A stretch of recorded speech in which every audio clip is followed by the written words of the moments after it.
evil. For thine is the kingdom, the power, and the glory, forever and ever. Amen.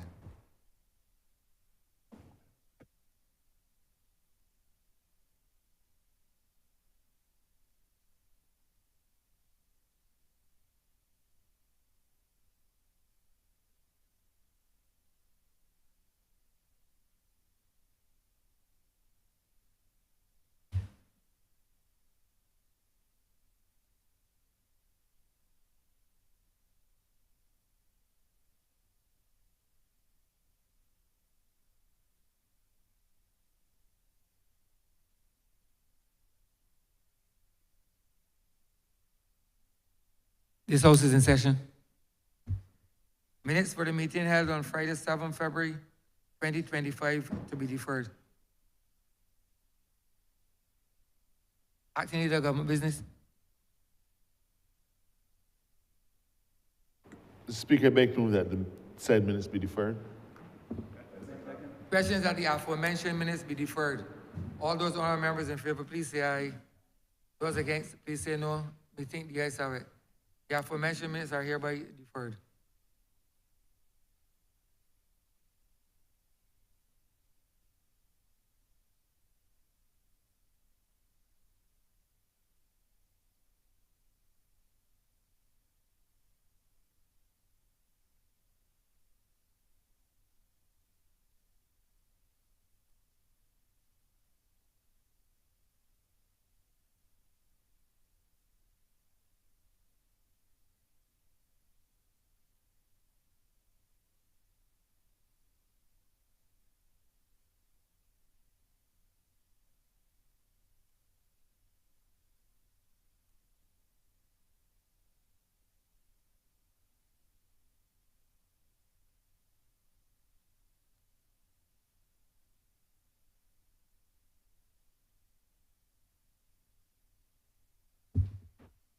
Mr. Speaker, I beg to move the suspension of Standing Orders 6, 16, 18, 20, 25, 43, and 44 for the remainder of the day's sitting. Questions that the aforementioned standing orders be suspended for the remainder of the day's sitting. All those honourable members in favor, please say aye. Aye. Those against, say no. We think the ayes have it. The aforementioned standing orders are hereby suspended for the remainder of the day's sitting.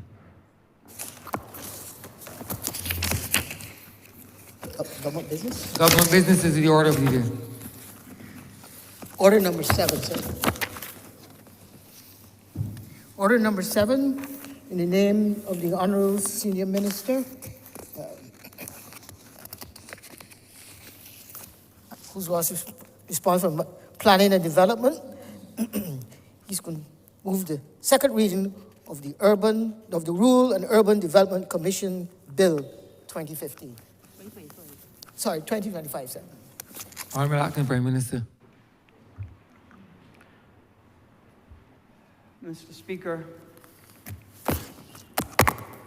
thank you very much for recognizing me to lead off and pilot through what will come to be seen as an extremely historic debate in this honourable chamber.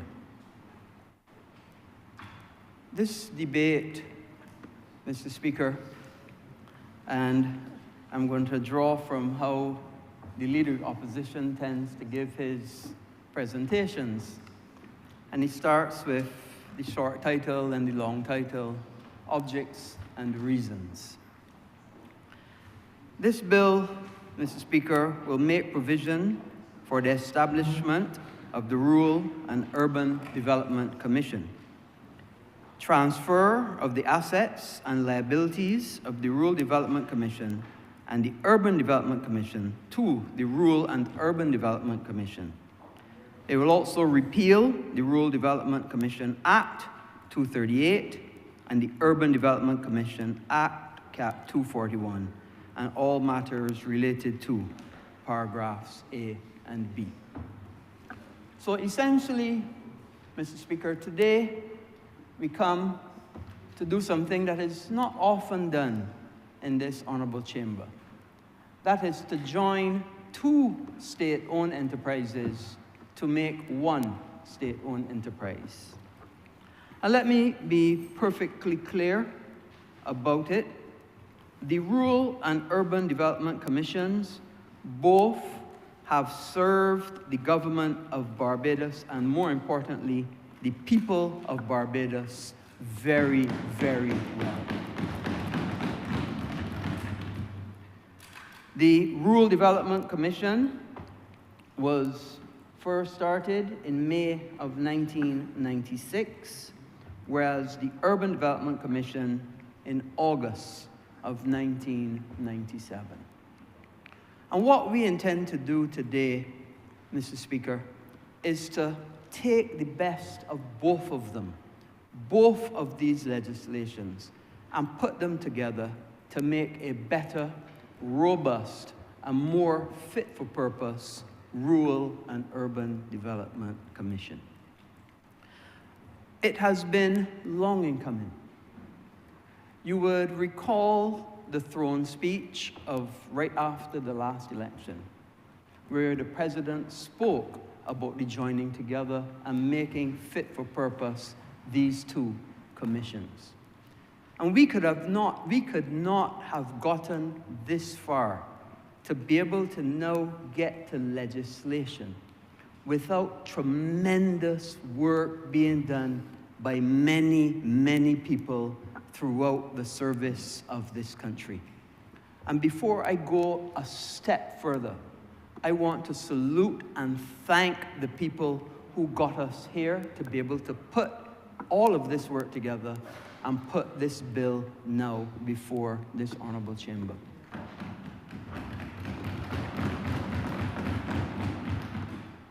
And it has to start, of course, with the two directors, the current two directors, both of Rural Development Commission and Urban Development Commission, because them, together with people from the Prime Minister's office, the PS, the DPS, and the consultant, as well as a change manager that we brought on to be able to assist in putting all of this together, have enabled us from several meetings with the Chief Parliamentary Council, several meetings understanding exactly what we wanted to achieve, how we wanted to put it together, how would the staff be treated, how would the accommodation be treated, how would the finances be treated, what would happen with the leases. All of these things had to be considered, even down to the space and how staff are housed within the corporations, the commissions. All of these things had to be considered to be able to put together what we now have to be able to come debate this and make a new Rural and Urban Development Commission that is fit for purpose. But why? Why are we doing this? Some people would argue that when we had a Rural Development Commission, the Rural Development Commission dealt a lot with agricultural development. Indeed, when it was first developed, it was developed to facilitate road improvement and lighting of streets in rural districts of Barbados. It was also developed to provide housing and ancillary services, including the installation of sanitary facilities in rural areas. But it also had provisions for assistance to small farmers, agricultural training and investment, purchasing of equipment and machinery, production and marketing of agricultural produce, development of cottage industries in rural districts, and of course, allocation of government lands for farming. A lot of it now is being done by the Ministry of Agriculture. A lot of that work is being done by the Ministry of Agriculture. And in addition, it was to allocate land under the control of government to persons desirous of farming. That was what the Rural Development Commission did. The Urban Development Commission, on the other hand, did something a little different. And I want, at this time, to salute the former Prime Minister of Barbados, the now late Owen Seymour Arthur,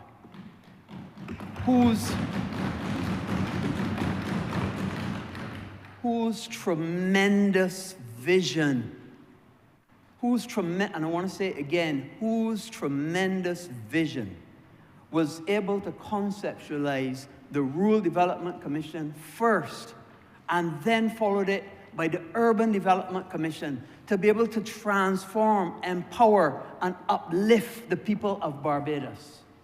And let me say, the Rural and Urban Development Commission have done a job well done to both of them. Over the decades, Mr. Speaker, over the decades, both of these commissions have assisted thousands of Barbadians,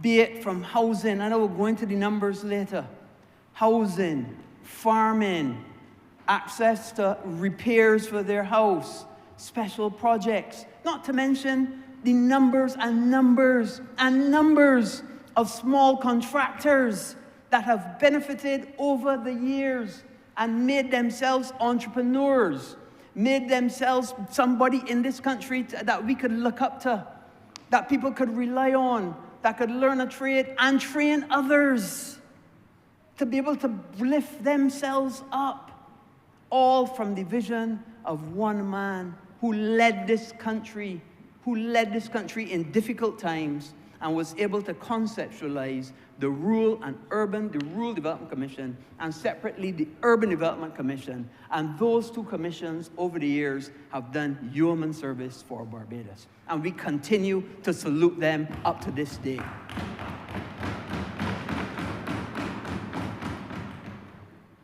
I remember, Mr. Speaker, and if you forgive me a little story, in 2002, the Rural Development Commission and Urban Development Commission was going for quite some time. But I'm going to relate a little story about the Urban Development Commission. And I'm sure that you wouldn't be angry if I call his name. The then director was a Mr. O'Brien Trotman. And in fact, I can see in the gallery, you may not be able to see, but I can see a lady who is the current director, who at that time, she was a young lady, 20-something years ago. And I was deeply and strongly embroiled in a very contentious nomination. Those of you who remember history about politics in Barbados would remember that well. It was 2002. And a little birdie whispered in my ear that the then Prime Minister, Owen Seymour Arthur, was going to visit Christchurch West, the constituency that I was interested in being the candidate for. And that little birdie, who now actually has passed away, who was very, very close to me,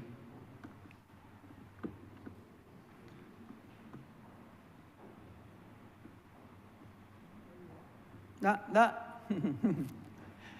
little birdie, Mr. Speaker,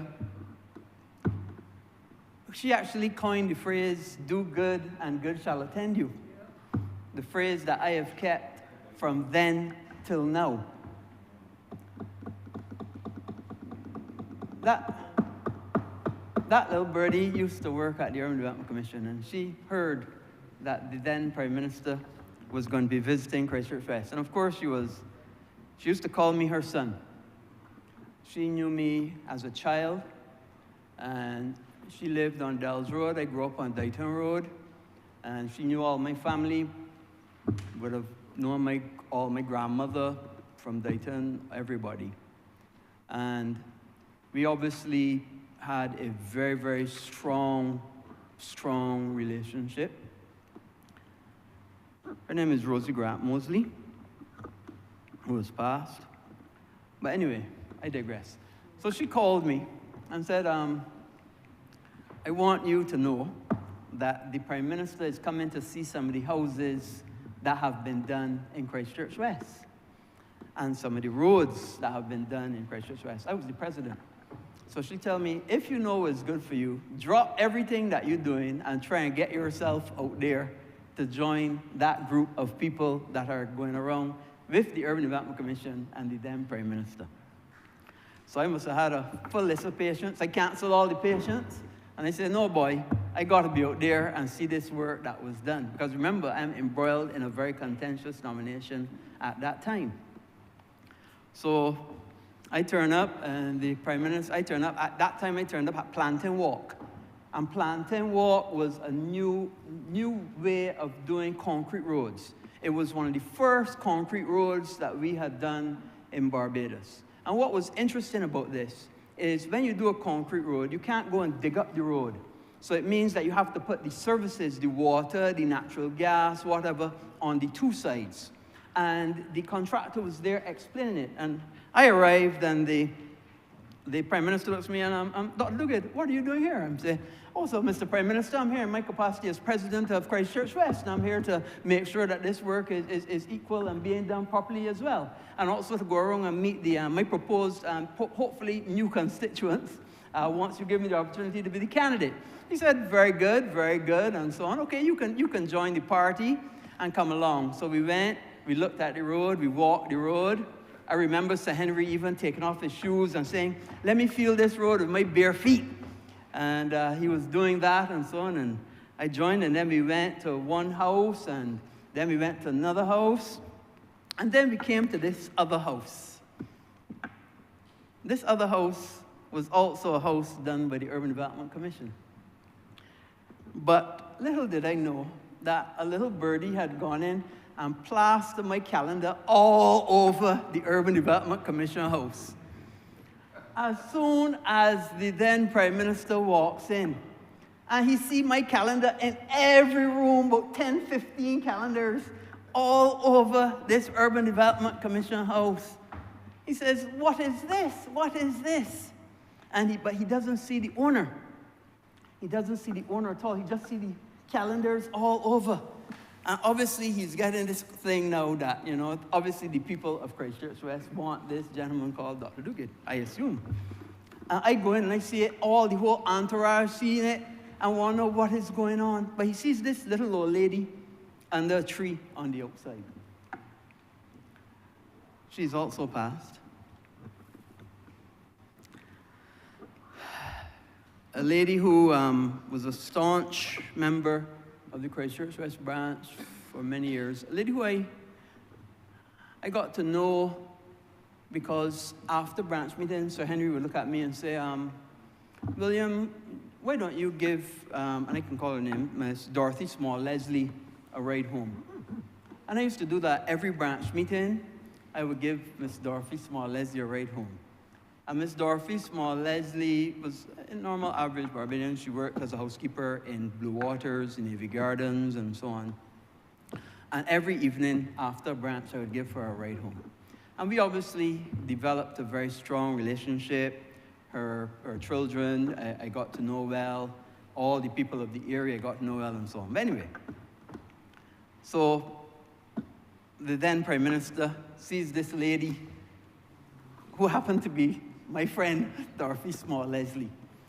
And he goes to her and says, this is your house that was done. I hope you like it. Dorothy Leslie looks up with a big hat mark, do good, I'm going to tell you, right on her forehead, and tells the Prime Minister, he says, and she said to him, and I was there standing up, and I think the director was there standing up too. And she says to him, I am just a simple person from Fords Road, and you are the Prime Minister of Barbados. But let me tell you something, and listen good. The only person that we will accept in Christchurch West is Dr. Duguid.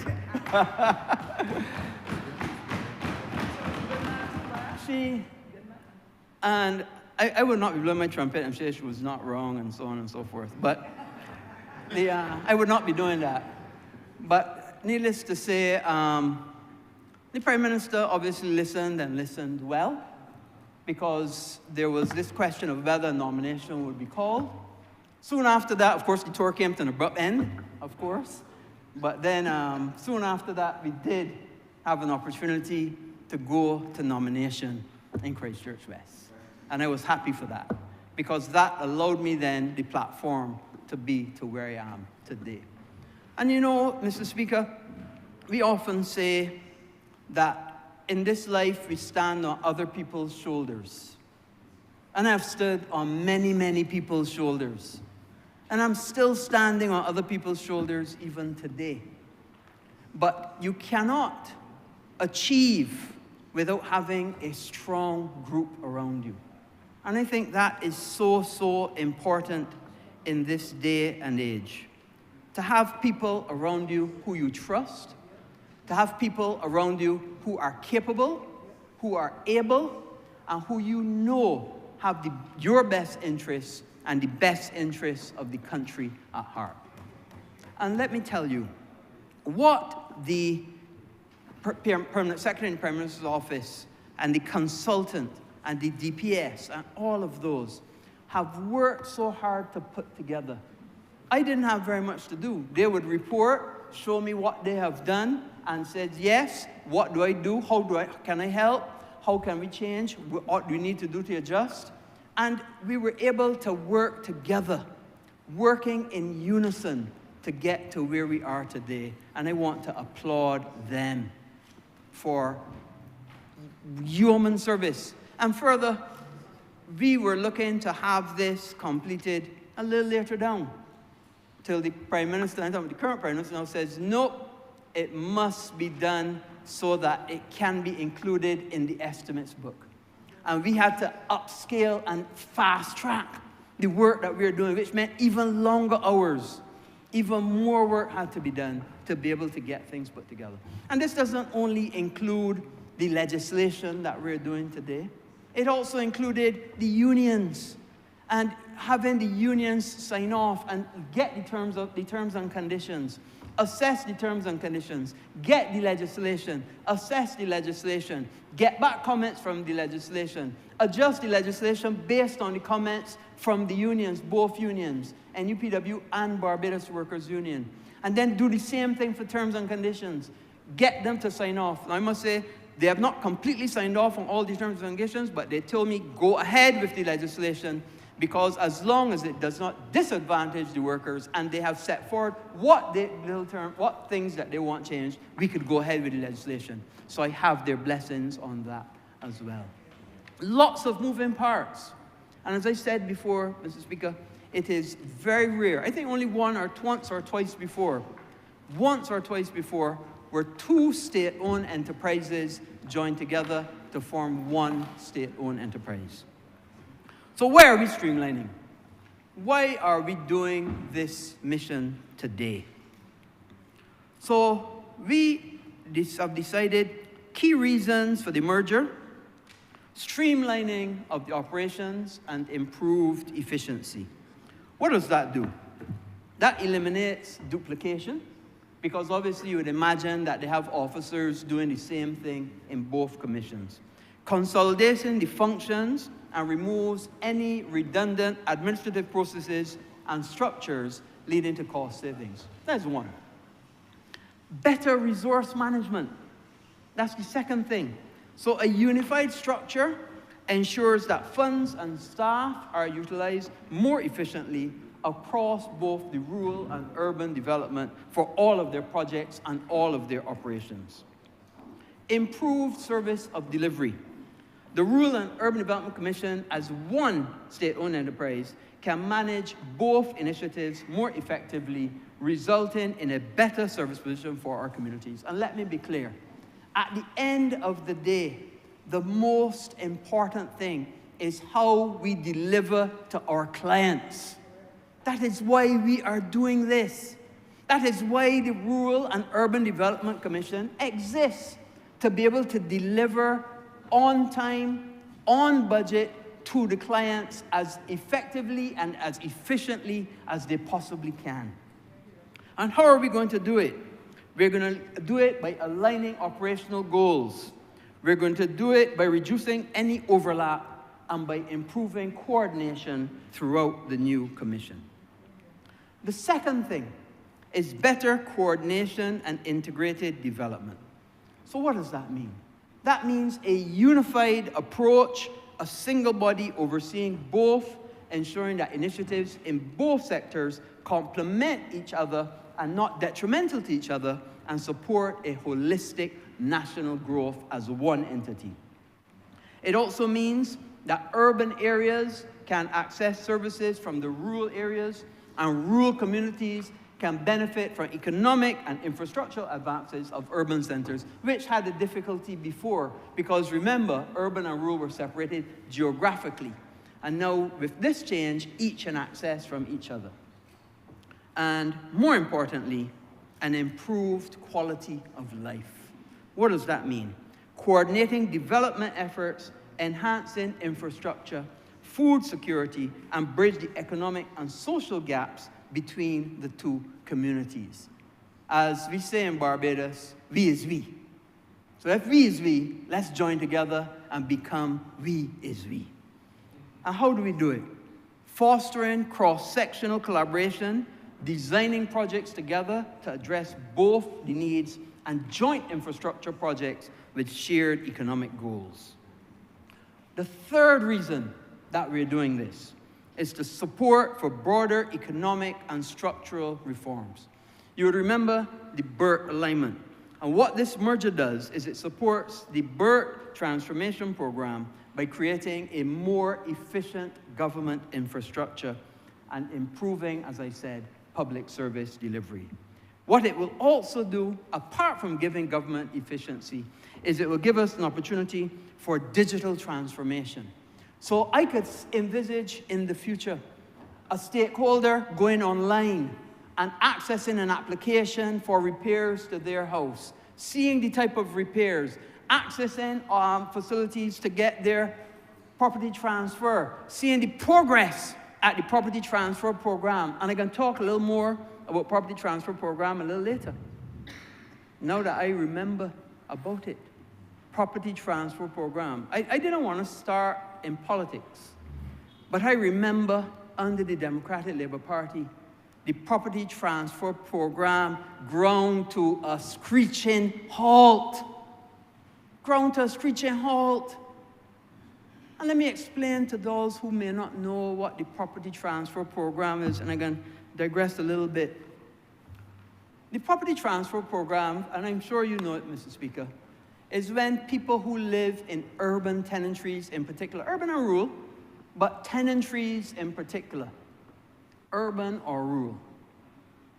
And the same Prime Minister recognized that the Tenantry Freehold Purchase Act, where tenants on agricultural lots were able to benefit from land at 10 cents a square foot. That was great. But there were still other tenants in tenantries who could not benefit because there were not plantation tenantries. So therefore, we had to find another mechanism for them to benefit from. So we came up with the tenancy transfer, where average Barbadians could pay $2.50 per square foot in the urban tenantries, and the government would pay the rest. That was an excellent program. There are many tenantries across Barbados, both rural and urban and rural, that people went, liked the idea. For the first time, they could be enfranchised by owning their own land. And what that meant, they went and go paying $2.50 a square foot. They get a lawyer, they start the process, and then the government would pay the rest. I think it was $5 or $7 it was capped at. The government would pay $5.50 or whatever it was to make up the difference. And that program worked well for years, till the other administration came to office and it came to a halt. Now, for those of you who don't understand what that coming to a halt means, let me make it clear. Imagine a lady from my constituency named Miss Avery. This is a real lady. I'm not speaking of her disparagingly. This is a lady who is now 94. Decent. Whenever I visit her, she would tell me she used to buy from my father's store and how she and my father were great friends. She took up her money, Mr. Speaker, and paid for, I think it was a 10,000, she was on a big lot, because she said she had a farming lot. She used to farm the ground as well as where her house was. It was a 10,000 square foot lot. $25,000, $2.50 a square foot, and put in a lawyer's hand so that she could own her own piece of her tenantry. $25,000. 2008, no matching money from the government. So therefore, she could not get the land papers. 2009, no matching money. 2010, 11, 12, 13, 14, 15, 16, 17, 18, 10 years. 10 years of that lady's $25,000 put so that she could own land under this program. And the then administration let her flounder. All the time she would say, please let me own the land before I die. And she's just one of many. One of many. And we got to talk about these things so that people understand the hardships that people have to endure. You know, it's a simple person who's just sell sweet potatoes and Eddos as a hawker with a tray to pick up $25,000 and put and can't get the benefit from it for 10 years. These are the things that people of Barbados have to know and understand. Well, I am happy to say that the Barbados Labour Party reinstituted that program and have made payments for people who have paid money into getting their tenantry sorted out. And I visited and she's happy. Because she called and she would always say, you know, Kenneth would help me. That's my father. Kenneth, I know that Kenneth sung and do right by me. And of course, I was behind the director of Urban to make sure that her thing was sorted out as soon as funds become available. Because it's for people like Miss Savory that I do this job. And like all of us on this side do this job to help those who cannot help themselves, to be a voice for those people, to represent for those people. That's why I do it. That's why all on this side, as I look across, all the members, that's why we do the job, to make a better life for our people. The Honourable member else said he used to do it for the same reason too. I don't know if he still do it for the same reason. But I know he used to do it for the same reason. Trying to make a better life for our people. Trying to represent for those who can't represent for themselves. That's why we do it. That's why it's so important when we bring legislation like this to this honourable chamber. In addition, what this Rural and Urban Development Commission does is it gives an opportunity for economic growth. Rural areas provide essential resources, agricultural labor for urban industries, while urban areas offer markets, innovation, and technology to support rural enterprise. It offers an opportunity for social inclusion, bridging the gap between urban and rural living standards, promoting social equity and reducing regional inequalities, ensuring more inclusive development across the island. It also brings sustainability, Mr. Speaker. Urban areas can drive environmental sustainability through green technologies, while rural regions offer vital green spaces and resources for sustainable practices. So these strategic initiatives will allow the Rural and Urban Development Commission to create a more connected, prosperous, and sustainable Barbados by fostering stronger ties and improving service delivery across our great land. I want, Mr. Speaker, now to go into a little bit about what the rural and urban themselves have been able to do over the years. Now first, let me say that I spoke a little bit about what the rural did. Urban, on the other hand, was used, and the Act defines its functions to acquire, hold, or manage land and other property of any kind for the purposes of the Act. To construct, maintain, and repair buildings. to provide housing and improve social amenities and recreational amenities, to carry out any business or undertaking, including the provision of ancillary services for the purposes of the Act, and to make advances to persons on such conditions which such securities may be prescribed by the minister. For instance, to acquire houses and land, to construct houses, to refurbish buildings, to alter, enlarge, repair, or improve houses, as well as to carry out any other actions necessary for the purposes of the Act. It was geographically apportioned and described as Greater Bridgetown, or the Urban Corridor. And its existence over the years, it has done many, many projects. But I want to go straight to what we have done over this last term. Can you imagine, Mr. Speaker, that the Urban Development Commission, and this is just the Urban Development Commission, has done 164 houses. It has repaired or renovated 289.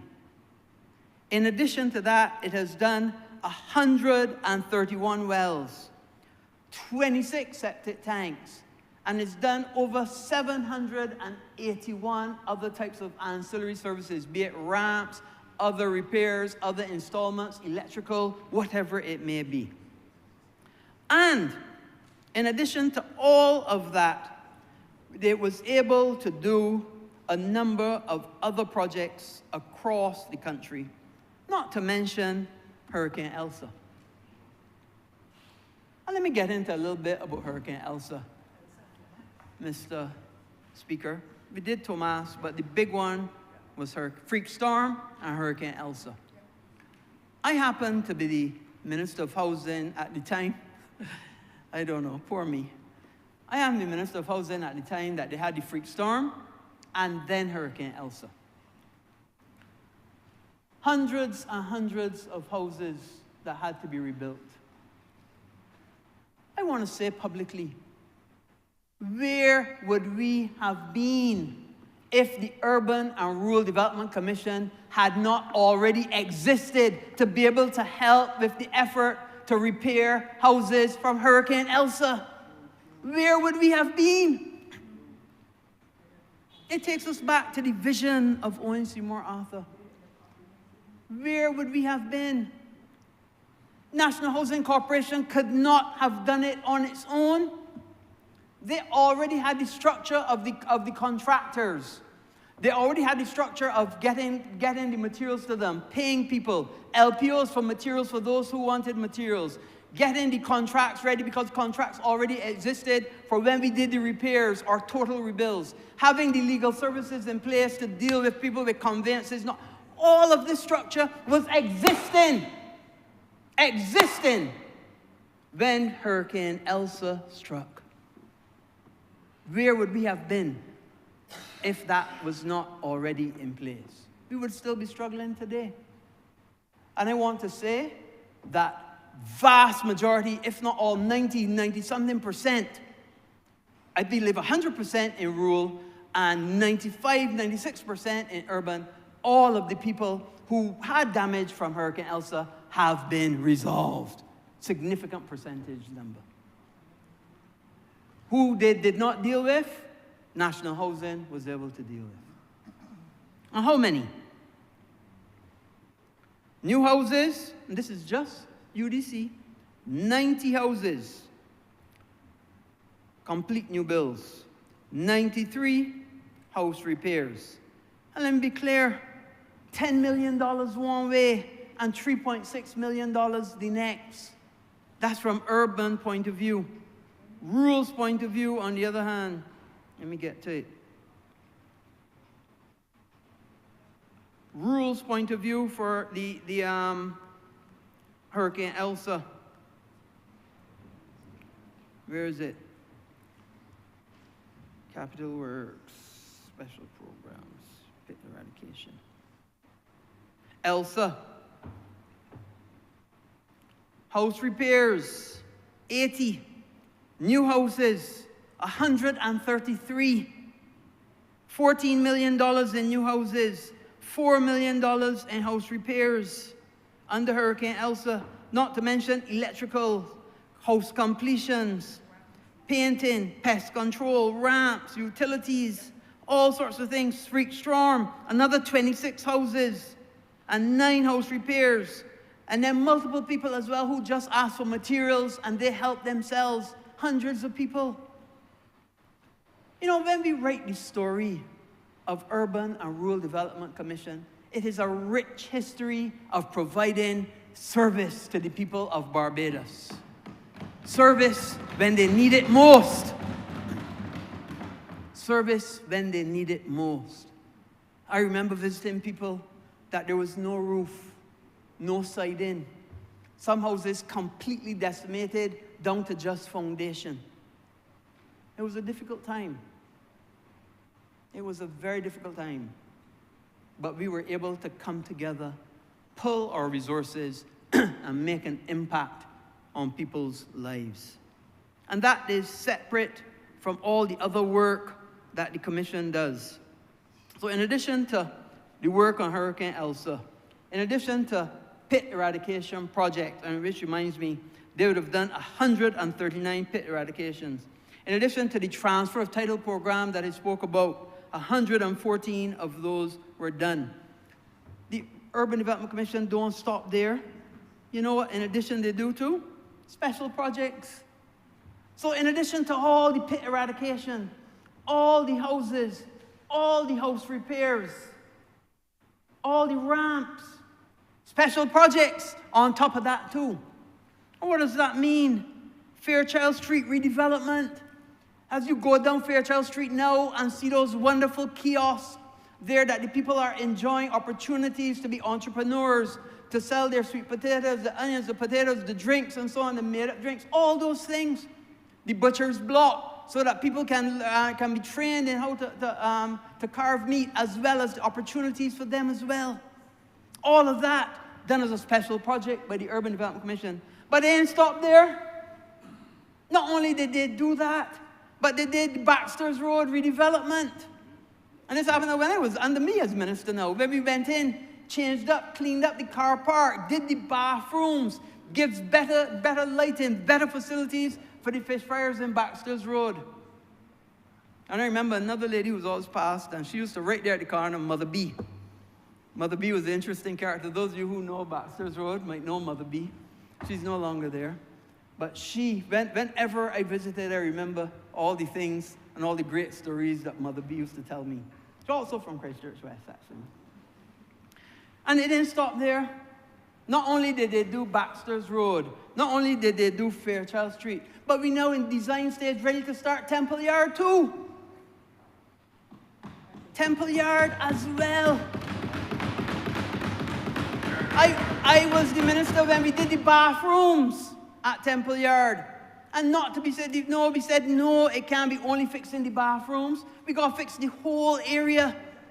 And I remember when they had the fire, when so many people's craft, and another name, I'm sorry, Mrs. Speaker, my friend Rasilix, all of his sculptures burnt up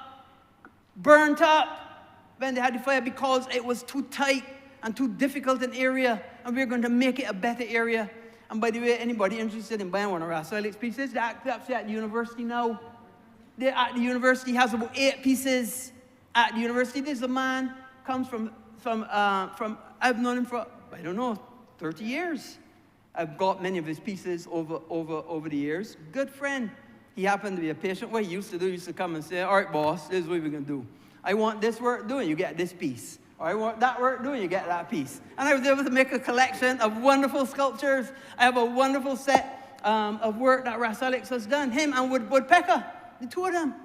And what would happen, he would tell all the other guys from Temple Yard, man, go by that doctor. I can't call names, even my own. Go by that doctor, and he was sorry, you just go, yeah, a piece of art, painting, a sculpture, whatever. And I was able to do that. And I was able to help people from my community by doing things like that. And I remember seeing how it brought tears to his eyes. Even when he shows me, even because he's kept some of the burnt pieces. And you know, some people, as memento of what the tragedy of the fire that took place in Temple Yard and all the destruction that happened for them. But we are going to make it better, and we are going to make and do things right by those artists from Temple Yard. So, in addition to that, now, I know I painted a real rosy report of the Urban Development Commission. But it isn't always perfect. And I'm a person that I like being fair. Prime Minister often says that I am a fair person, but I'm also fearless. And I guess that is true, because I don't feel that fair. But I am fair in my dealings with people. I try to be every time and every day. And I can't give the good side without giving the questionable side. And there were two questionable parts, and I think most about the Urban Development Commission, because that is where the vast majority of the work done in Christchurch West, and who I relate to most. They did have a loan portfolio. And in that loan portfolio, the Urban Development Commission had entrepreneurs that it would lend money to, with the understanding that people would pay back, and pay back in a good and timely manner. Unfortunately, some people took the money and then didn't pay back. And we had to, the Urban Development Commission then had to employ debt collectors and so on and so forth. And even now, they still have a loan portfolio that's non-performing that people still have to be going after. And that's a negative. And we accept that. I also know that during the last decade, the Auditor General would have done a special report on the Urban Development Commission. And I don't know if the PAC can find the time to look at that and accept that report and go through that report, which has been sitting on the Public Accounts Committee desk for quite some time. But in that report, there were questionable labor practices with the Urban Development Commission. I won't go into it now because obviously it is work to be done by the Public Accounts Committee. So that is the work of the Urban Development Commission. The work of the Rural Development Commission. There are other projects that they're doing too, small projects I wouldn't really go into. Rural Development Commission, history and success, on the other hand. They do, as usual, electrical upgrades, house repairs, over 109, LPOs for house repairs, 228, new houses, over 150, separate and distinct from the ELSA houses. You gotta understand, these numbers that I give is their normal work, separate and distinct from the tremendous body of work done from ELSA. Overall, total 1,013 projects at a cost of $22 million. And I want to go back to something, now that I talk about the money, Mr. Speaker. You would imagine, Mr. Speaker, for two commissions that do so much work to empower and uplift the people of Barbados, you would imagine that a caring administration would continue to support that kind of entity. But I want to share with you some figures of government grants given to the Rural Development Commission from, I would say, 2015 to present. Now, in the last Barbados Labour Party administration days, we were accustomed to giving around $12 to $14 million to the Rural Development Commission. But I know, Mr. Speaker, it wouldn't surprise you to learn that in 2015, under the Democratic Labour Party, that grant dropped from the $14 million then to $5 million in 2015. It wouldn't surprise you, Mr. Speaker, that in 2016, under the Democratic Labour Party, that grant that was $12 or $14 million dropped to $5 million in 2016. It wouldn't surprise you to know that in 2017 it was another 5.5 million. And in 2018, 5.6 million. It was only then until 2019 when this caring Barbados Labour Party came to office, knowing full well the good work that the Rural Development Commission has done to empower and uplift people, that we were able to raise the grant to the Rural Development Commission.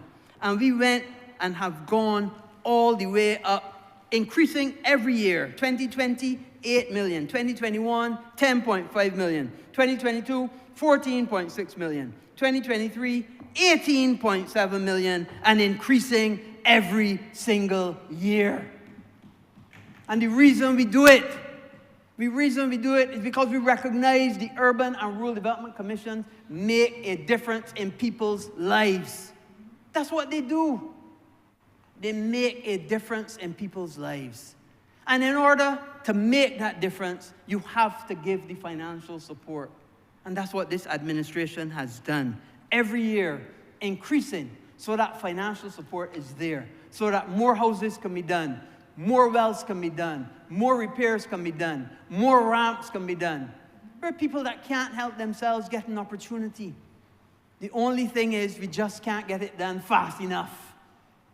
And this is why we're bringing them together, so we can share resources, share expertise, share experiences, and be able to service our clients better, faster, and in a more efficient and effective way. And that is why we are joining these two commissions together.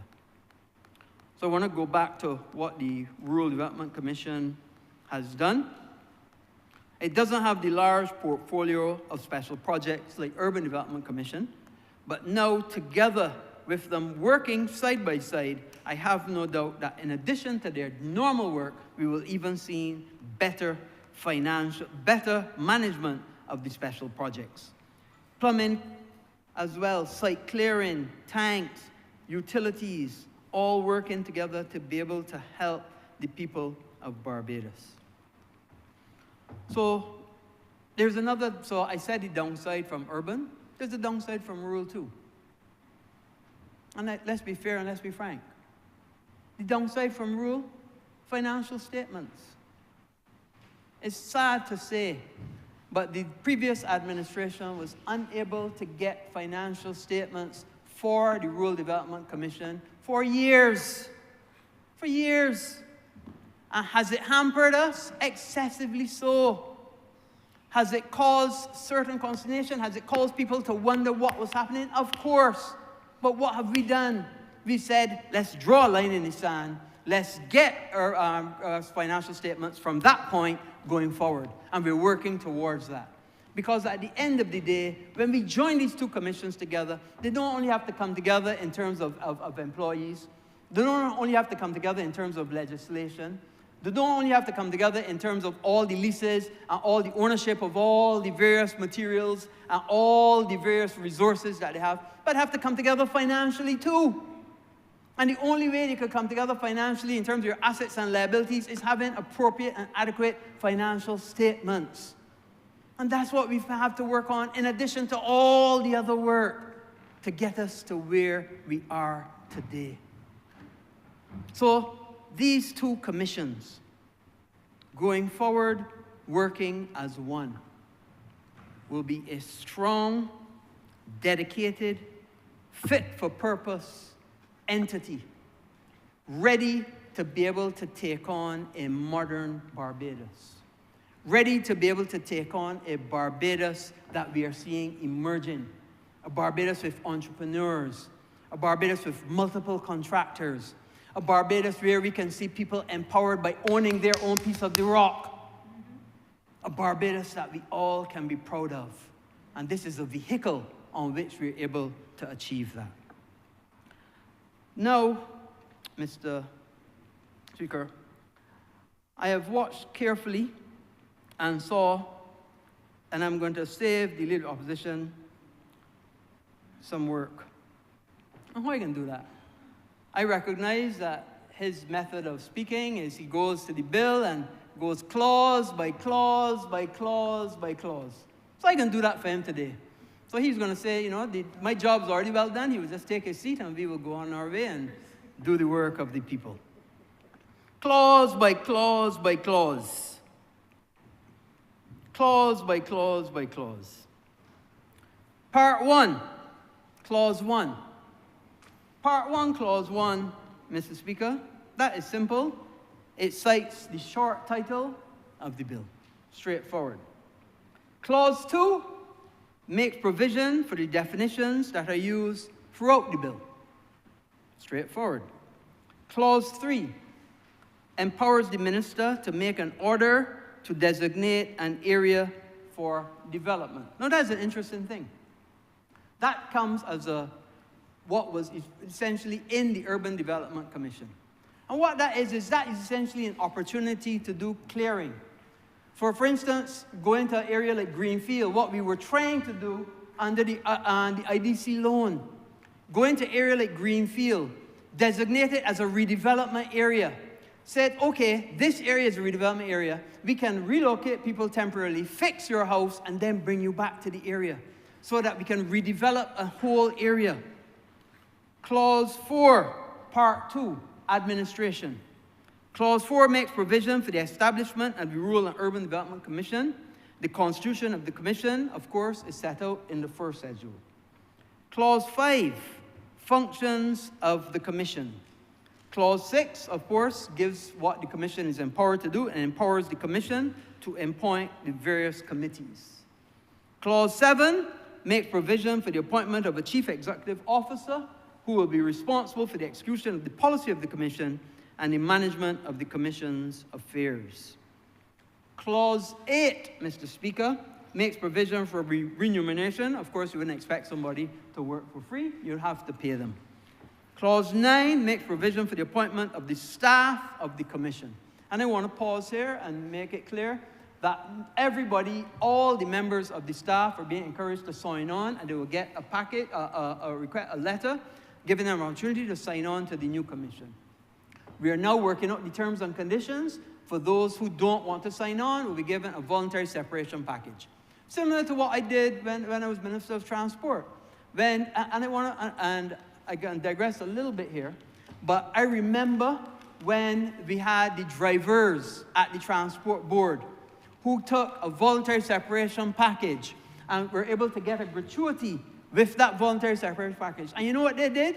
They went and bought buses and then went into the transport augmentation program. Many of them in that today, empowering people, and that is what this administration is about. And I would imagine that people who may take voluntary separation packages from the Urban and Rural Development Commission, they themselves could be entrepreneurs, be it go then to become small contractors themselves, to be able to provide services back to the same Rural and Urban Development Commission and empower them and lift those people up as well as their families. And I would imagine that is the kind of thrust that we would see of people who take voluntary separation packages from the Urban and Rural Development Commission. Empowering people. Empowering people. Empowering people. Empowering people. That is what this is about. Clause 11 makes provision for immunity from suit of the Commission or members thereof in a bona fide execution or intended execution of any acts pursuant to the Act. Clause 12 imposes an obligation on the Commission, officers or employees of the Commission, or experts retained by the Commission to keep all information coming into their knowledge by virtue of his functions confidential. Oh boy. I often hear there's no such thing as a secret in Barbados. So I don't know how much is confidential. Clause 13 makes provision for certain powers of the Commission to be limited by requiring the Commission to seek the approval of the Minister. That comes over from the previous Act. Clause 14 empowers the Minister to give directions to the Commission, as done in all other boards and commissions. Clause 15 imposes an obligation on members of the Commission to disclose any conflict of interest and the procedure applicable to those circumstances. 16 makes provision for the establishment of the Rural and Urban Development Commission Fund. This is the fund that is important that the financials be up to date and accurate for both. Because if you can't go into a new entity with two accounts. You have to have all the assets, all the liabilities, all the leases, all of the equity in one account. And that is what this establishment of this fund will enable that to do under the new commission. Clause 17 makes provision for the application of the resources of the Rural and Urban Development Commission. 18 empowers the commission to borrow the money required to carry its obligations or perform its functions. That comes from the previous act as well. 19 makes provision for procedure applicable for the disposal of the commission's capital assets. And 20 states the commission will be bound by Part 9 of the Public Finance Management Act 2019 in relation to its accounts, auditing, and reporting requirements. And I hope now with this new commission that we don't have this problem ever again of year after year, no financial statements. No financial statements, as happened under the last administration. We can't go back to those dark days. Part 3, under redevelopment. Clause 21 obligates the Commission to prepare a renewal plan to the Minister in relation to any proposed redevelopment for the purposes of the Act. As I said, clearing areas that need redevelopment. Clause 22 sets out the procedure for the Commission to make interventions to address buildings that are derelict, unfit for human habitation, creating a nuisance or injurious or likely to be injurious to health while those are in a redevelopment area. Clause 23 sets out the procedure for appeals from the notice. 24 empowers the Commission to make the redevelopment plans where housing conditions are likely to be dangerous, injurious, or likely to be injurious to health or welfare of inhabitants. 25 makes provision for the procedure applicable to the preparation of a redevelopment scheme. 26 makes procedure applicable to the notification of approval of a redevelopment area. 27 makes provision for the procedure applicable to serving of a demolition order made pursuant to a redevelopment scheme. 28 restricts the use of the land, the buildings on which are subject to the demolition order, and also makes provision for appeals to the restriction on the use of land, the buildings which are subject to a demolition order.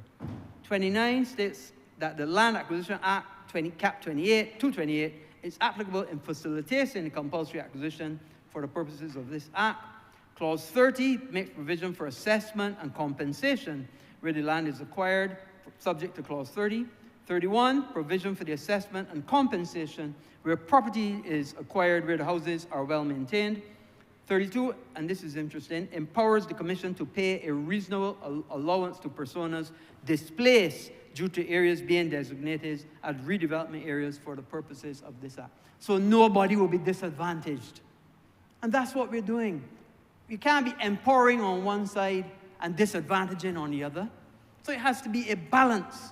So therefore then we make sure that people will get an opportunity so they be disadvantaged by getting an allowance. 33, empowers the minister, makes provision for the reasonable allowances for reasonable expenses incurred by an owner who opposes the redevelopment. 34 states that nothing in the Act will affect the functions conferred to the NHC of the Housing Act Cap 226. Part 4, transfer and vesting of assets. Clause 35 makes provision for the obligations, benefits, liabilities, and assets of the RDC and the UDC to be transferred to Rural Urban Development Commission on the date of commencement of that. But that's standard. You can't have one entity, two coming together, and then they're having separate assets. So this gives an opportunity to join both together. Clause 36 states that the staff of the Rural Development Commission and the Urban Development Commission will become the staff of the Rural and Urban Development Commission on the date of the commencement of this Act. The staff will be employed on the terms and conditions, and we put it here in the law. In the law. Terms and conditions no less favorable than those to which he was entitled before the commencement of this Act. So we ain't only talking the talk, we are walking the walk as well to make sure in the law nobody is disadvantaged. 37, pension rights of the staff will not be affected, the transfer of their employment to the RUDC from the commencement. And Clause 38, Part 5, miscellaneous, empowers the minister responsible for finance to charge fees for services performed by the Commission under the Act, and empowers the Commission, with the approval of the minister, to make regulations generally for carrying out the provisions of the Act. Clause 40, provision reference to the second schedule, which contains the consequential amendments, which is standard. 41, provision to repeal the Rural and Urban Development Act and the Rural Development Act 238 and the Urban Development Act. And clause 42, the act will come into operation on a date to be fixed by proclamation.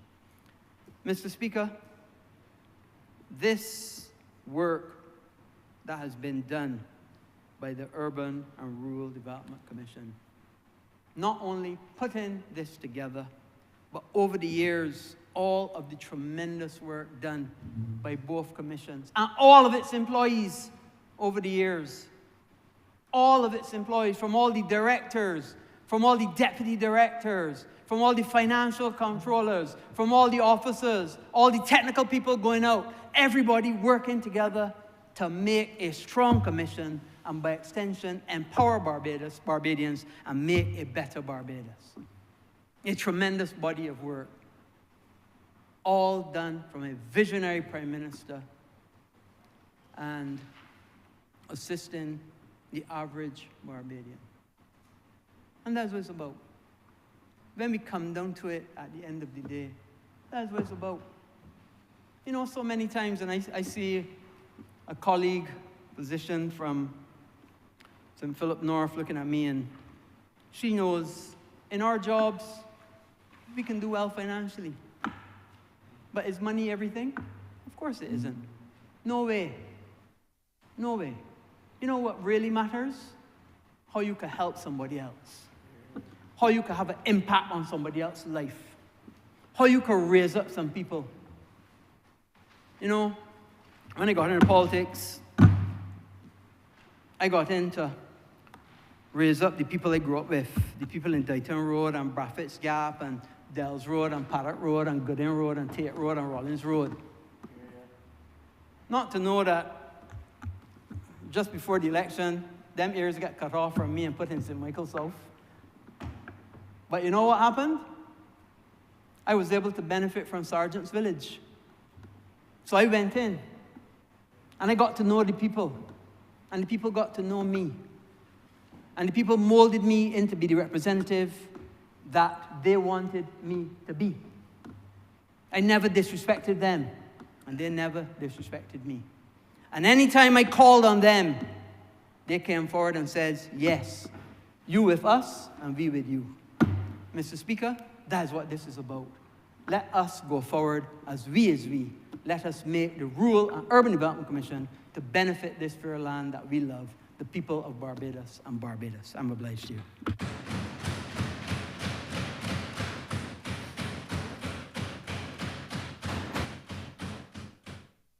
Honourable Member for Christchurch South.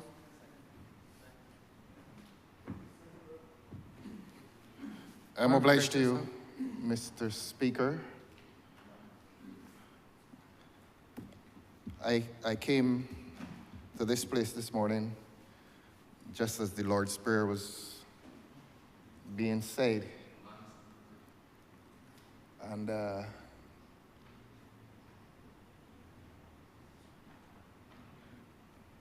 came just as the Lord's Prayer was being said. And then I was in time to hear you address the Honourable Member for Christchurch West as the Prime Minister acting. I think that is what I heard. And my personal congratulations to him would join with the hearts within the government that rejoice at this elevation, except that those rejoicing hearts will regret that it is only a temporary expedient. But that being the case, under his leadership today, this Parliament is guaranteed a very constructive, and as you would say, civilized debate. And I promise this Parliament that, and I repeat my congratulations to the Honourable Member for Christchurch West, that it seems that while it is a rare occasion, sometimes hierarchies are proportionate to merit. And today is such a day. I join with your rejoicing hearts on that side and congratulate you for that merited elevation, which is associated with merit. Now, Your Honor,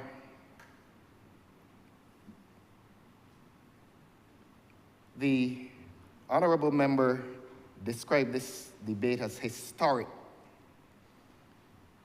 If I am not as generous as that, I would like to say it is exciting. Urban renewal is something that should really excite great interest in parliamentarians, because we represent people and people live in houses, people live in communities. And anytime there's an opportunity for renewal and improvement in what is called the housing stock, that is an occasion for great excitement among parliamentarians. We like to see our constituencies looking better than they are at times. The honorable member asks the fundamental question, why are we doing this? And I remain grateful for the honorable member's answer to that question, why is the government doing this? And I record that the honorable member said that they're streamlining and improving efficiency. It involves better resource management and better coordination and support. And those are the noble objectives that one would expect when one is fusing two corporations into one. Because admittedly, one wonders why over the years there has been this separation between rural and urban. And I say this by way of illustration.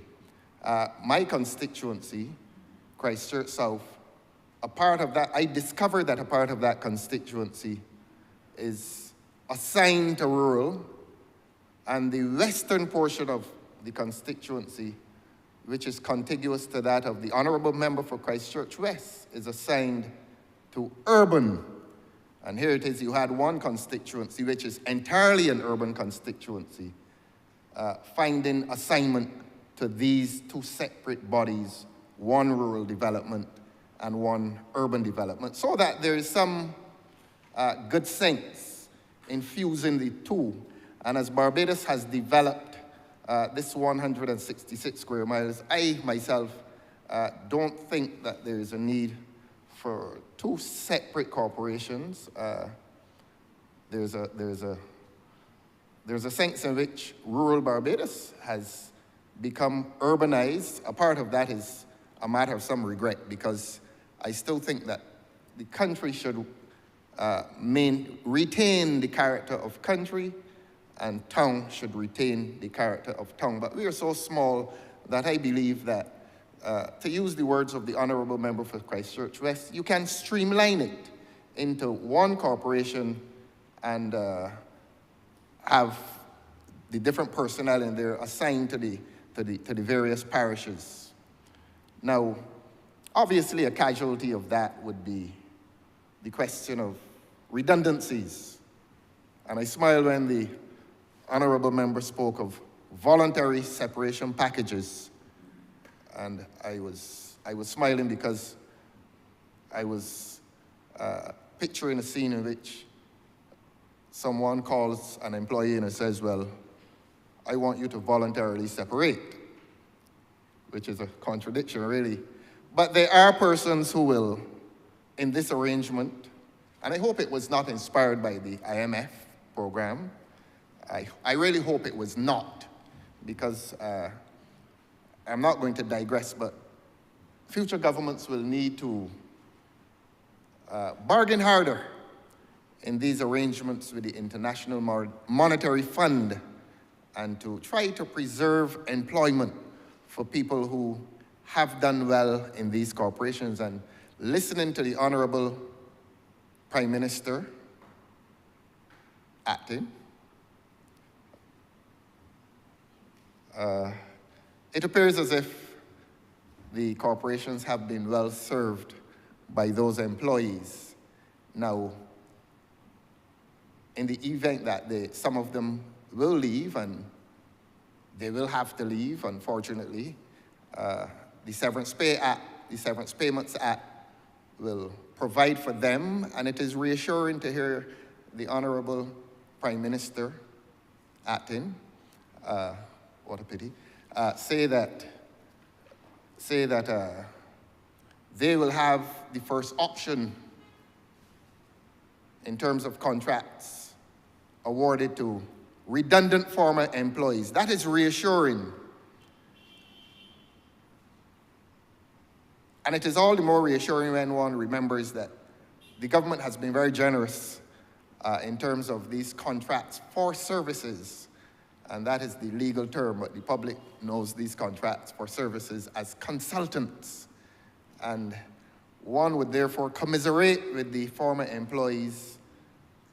When the time comes, there will be former employees of the Rural and/or Urban Development Commission, when they have to separate, knowing that there is a large population of other persons in this society who are the beneficiaries of generous contracts for services. In other words, who have become consultants in spite of an IMF program. So I do commiserate with the employees who will have to depart, but I am assured, we are assured by the Prime Minister acting, that they will have first option to receive contracts for services. And we will urge, if not force, the government by way of constant reminder to give these severed persons, these terminated persons, first option. Mr. Speaker, on a point of elucidation, Yes. Clearly the honourable member is trying to add and embellish to my speech, which think words I did not say. I said nothing about first option. I said I would imagine, and I just want to elucidate and be clear. I would imagine that those who have opted to take a voluntary separation package would go into things like offering construction services for the commissions, not that they were given first option. But I understand the politics of it, and I appreciate that the honourable member would want to make a mark and then want to hold us to it, but those are not my words. Yes. Yes. I accept the Point noted, Honourable. I accept the point of elucidation. The Honourable Member imagines. I am more optimistic. I am expecting that these persons would be given first option. They would be treated preferentially, especially since they are, as I said before, a number of fellow citizens who are the beneficiaries of rather generous contracts of employment and they're called consultants. Some of them, it is difficult to determine or to define what they do from day to day. There's much rumor-mongering as to what exactly they do, but the public does not know what they do. But these employees of rural and urban, one knows what they do, and when they, if the Honourable Prime Minister acting imagines, I hope, I expect, and I envision that they will become the beneficiaries of contracts for services in which they can perform the act of house building as separate corporate entities for the said corporation, which would have been two, but then fused into one. Now, the Honourable Member did say that he would save me some time in looking at the bill, and I appreciate that. I want to say, however, that urban renewal, the Honourable Member for Christchurch West described it as historic, and I use the other term, exciting. Urban renewal is one of the most exciting areas of governmental activity. When one thinks of urban Barbados, obviously one thinks of generally speaking, St. Michael. And we who were born in St. Michael, when we think of St. Michael, we think of a very energetic conurbation of Barbados. And you start around by Britain's Hill and you come around Bayland, Carrington Village, the city, New Orleans, Deacons, St. Stephen's, Cayfield, Grisettes, Whitehall, Green Hill. We from St. Michael, this is the heart. I don't remember you forgetting Bushall and them things. I noticed that you going on the Indeed. outskirts. Notice that you going on the outskirts rather than Yes, within. and it is not surprising Continue. that one would forget Bushall since I we would focus the days on I would understand that. we though. focus the days on a new heaven and a new earth. A new heaven and a new earth. Outside of Bushall, Lead. outside of Station Hill, outside of Bank Hall, outside of Hinesbury Road, outside of Dean's Village. Yes, Yes, yes. I accept the guidance of the chair. Yes. I accept the guidance of the chair, but You know, admittedly, you were talking about enveloping everything. yes, But you yes. excluded. And we're going around and coming around. Yes. We're going around and Thanks for coming coming around. around. And indeed, you are correct. Bushall and St. Michael Central, which you would not want to forget, Bank Hall. And that is not the main road, Bank Hall, out by Empire and so on. But Bushall is a very, very energetic and an important conurbation within this thing we call St. Michael. But of course, that is St. Michael, and any effort to renew urban Barbados must be an exciting project.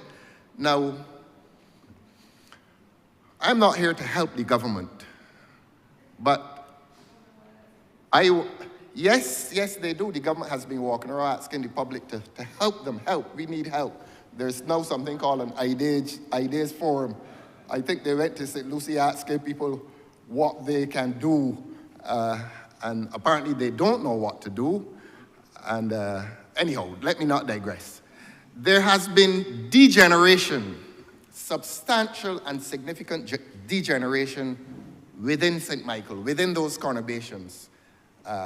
You urge me, sir, to come to Bushall and Bank Hall. Yes. You may know that, well, you know that you grew up in St. Michael. You know that I grew up in St. Michael. And there is major degeneration of the housing stock within these neighborhoods. And I want to say to the government, and I want to say to the people of Barbados, that this so-called new housing trust is misconceived for two reasons. Number one, it is destroying agricultural lands. I make no apology for saying that. It continues to destroy agricultural lands. And the other reason that it is misconceived is that it ignores and neglects genuine urban renewal within those St. Michael areas that I've mentioned. Let me explain it further. I drive through Bayland on mornings, and I would like to introduce this idea to the Honourable Member for St. Michael South, that when I drive through Bayland on mornings, it's a very interesting development. He knows, well, I will tell him if he doesn't know, the Honourable Member for St. Michael South has said that much of that the Bayland is an interesting place because a lot of seamen came from that area. And the result of that has been, as we know, back in the 60s, 70s, 80s, there were persons of comparatively high income. And that high income would have resulted in the improvement in their individual houses, from the wooden chattel to the concrete structure. You see a lot of that in the Bayland. Except that right next door you may see the degeneration of a chattel.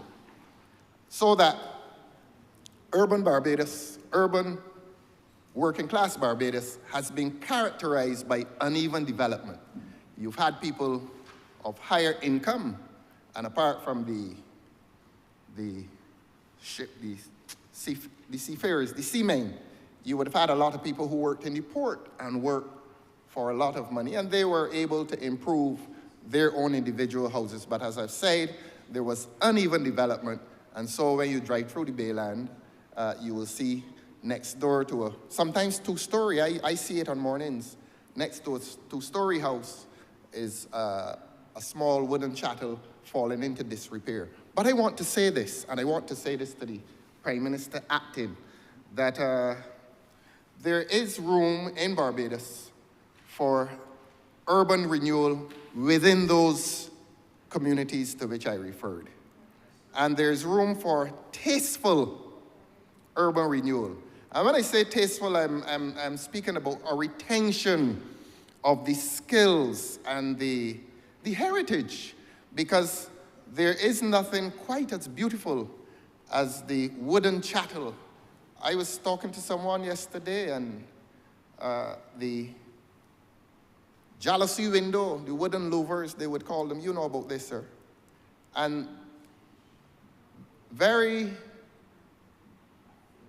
I don't want to say simple, but a lot of carpenters who turned up on the bicycle with the saw protruding from the brown bag and a hammer and a chisel and a plane in there, they were great scientists. They were great, they were not only artisans, these men applied their intellect to building a jalousie window louver that when it was pushed up, it remained up.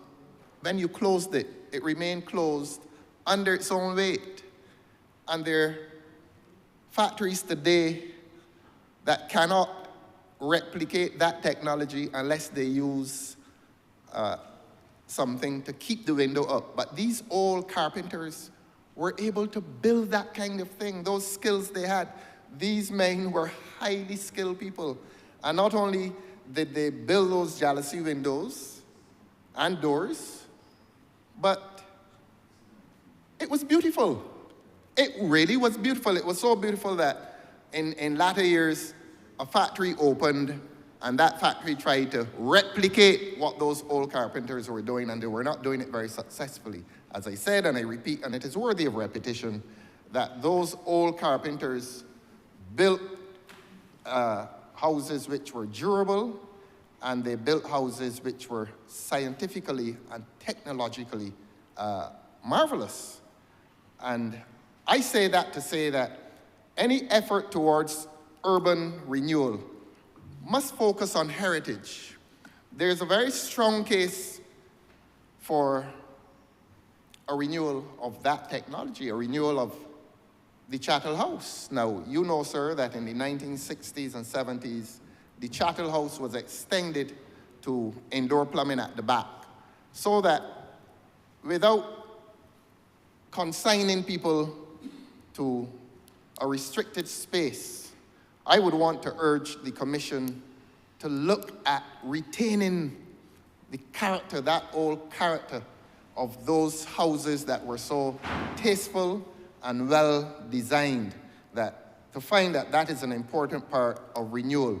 An important part of renewal is a retention of the heritage that was constructed in this country 1930s, 1940s, 1950s, and to renew it according to the old design.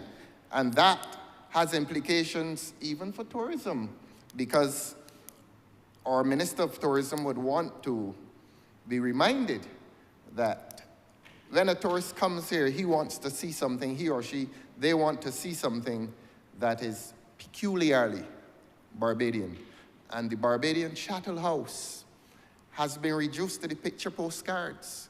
And the time has come, Honourable Member for Christchurch West, through you, sir, when we need to go back, we need to remove the Chattel House from the picture postcards.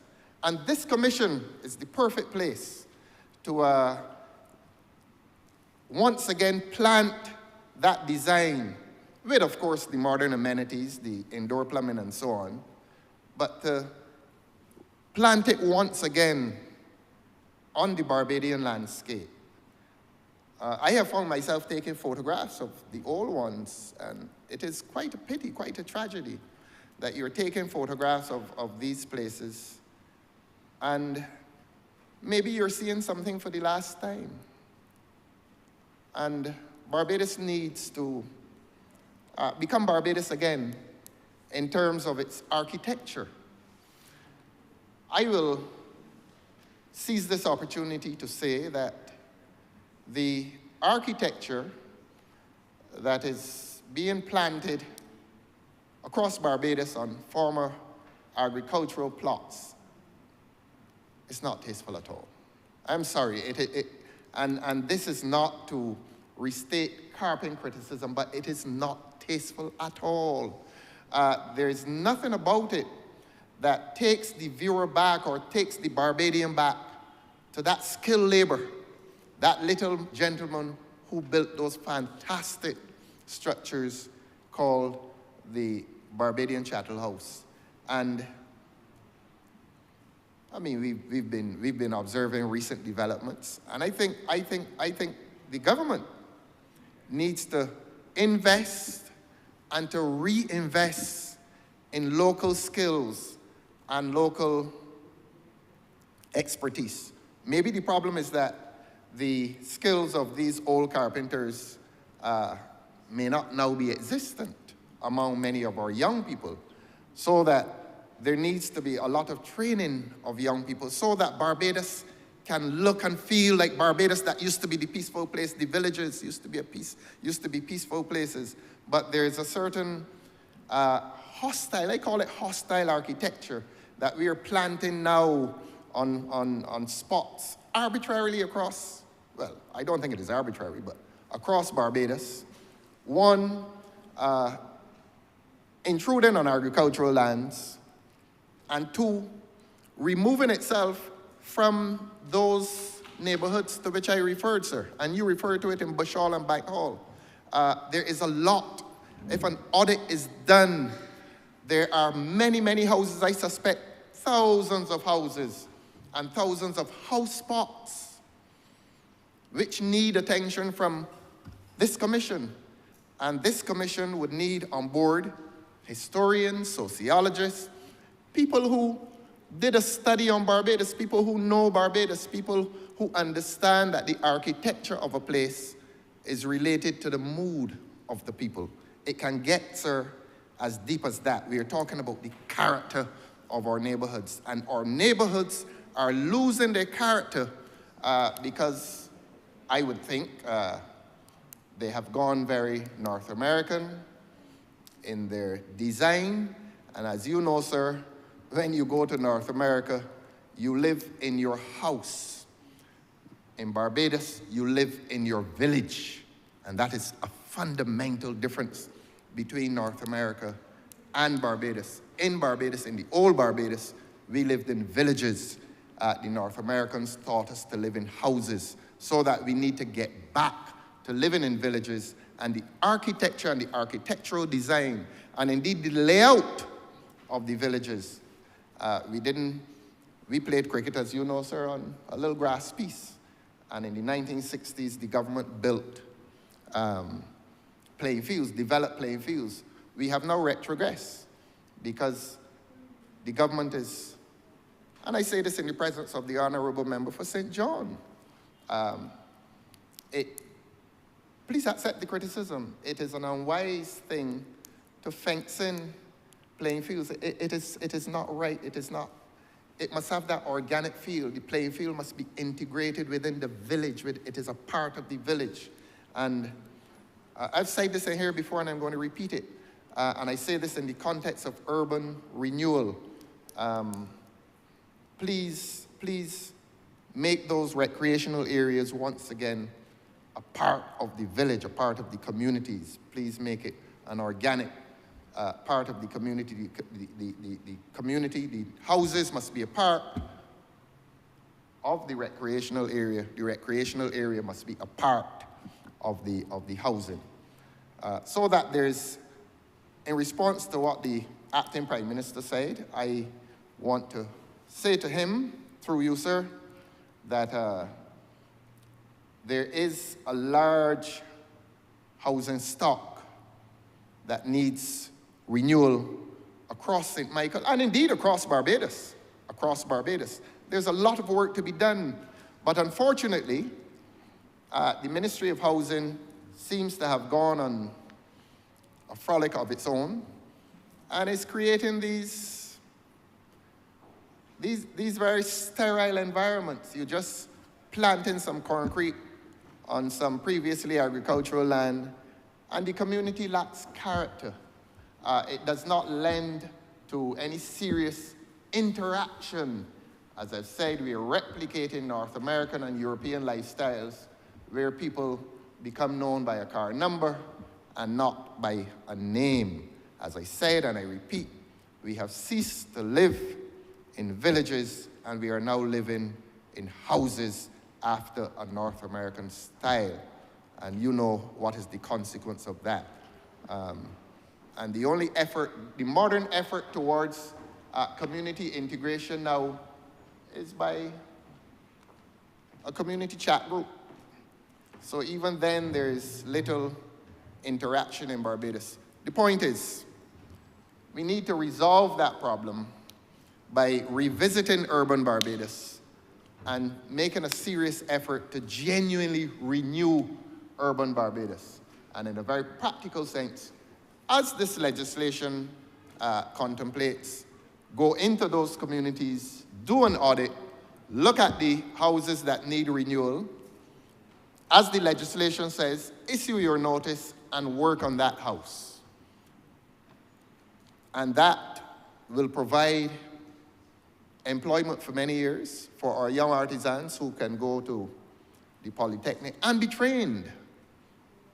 I understand that is now a lot of people can't get into the Polytechnic because of the large numbers. So that is a good sign in this country, that we have a lot of young people who are willing to be trained in technology, and technology includes house building and urban renewal. So there would be employment for many, many years to come. But apart from that, we would be reinvesting in our communities. You know, sir, and I know, you know, sir, that a lot of those old communities, the Britons Hills and the Carrington villages and the Grisettes and the Bush Halls, they have suffered from migration out of the communities. A chap reaches the age of 25, 30, and he takes a wife and cleaves and leaves that community. And the old lady or the old father stays there and dies, and the house literally falls down. There is a case for reoccupation of those houses. There's a case for this commission to identify that phenomenon, the phenomenon of emigration out of the communities, resulting in social and physical decay. You see, the consequences stretch far, that when people migrate from a community, young people and relatively young people migrate from a community, it falls into some decay because their parents grow old, and the new people who come in, they lack leadership, but that's another issue. I wouldn't go into that in any great length. But the point is, the failure to genuinely engage in urban renewal has caused physical and social decay across St. Michael. And that has been one of the tragedies of St. Michael, that it has been allowed to fall into physical and social decay because there has not been enough attention given to the concept of these neighborhoods. We call them villages. The concept of the village, not enough attention has been paid to it. There has been no proper planning, and now is the time to make that proper planning, and as I've said, encourage people once again to live in their villages and not in their houses. I want to. So I will sum up that portion of my speech by asking the government, I suspect my cry may be a little late, but to reverse the housing trust that is taking attention or focus away from these established communities that have been lived in for over 100 years, and reverse this policy and this thrust towards going into agricultural Barbados and planting what are really very unattractive houses, which really are not communities. They just become holding pens for people, and they're very expensive. And that if the government goes back into these traditional communities, building a house according to the traditional design and means could be a lot cheaper than trying to create these communities, these new communities where sweet potato used to be planted or canes used to be planted. I would wish that the government would reverse itself on that trend of development. As I said, and I repeat, there must be thousands of house spots, and there must be thousands of dilapidated houses. I saw one in the Bayland this morning. I'm going to take a photograph of it this week so that I can give publicity to this phenomenon, to this crisis of social and urban decay across St. Michael. I repeat, sir, there are several lots across St. Michael, vacant lots, and there are several abandoned and dilapidated houses that can house a substantial part of this population. And the virtue in that, they would be moving in. We put some young people, the grandchildren and the great-grandchildren of the people who previously occupied it, and they can get the chance to live the lives, the peaceful lives that their grandparents lived in these villages that were known for the peace and serenity that God gave to this country in previous times. So that is my suggestion to the government, that this commission will offer that chance for genuine urban renewal, and in so suggesting, I am once again asking the government to cease this incursion into the agricultural lands of Barbados, trying to create something that really ought not to be created in this country. Please take the work of urban renewal back into the urban communities, back into the villages, and pay some attention to that. Now, that used to be happening, so this is not any reinvention of the wheel. The Honourable Member for Christchurch West more than once, and I don't think he did it unwittingly, more than once praised the former deceased Prime Minister, Mr. Owen Arthur, for this initiative. Yes, he did give birth to the idea of the urban and rural commissions. He did give birth to that. Of course, he died without a party. I think he resigned or something like that. Perhaps if he had lived, he would have gone back to the Democratic Labour Party where he started. But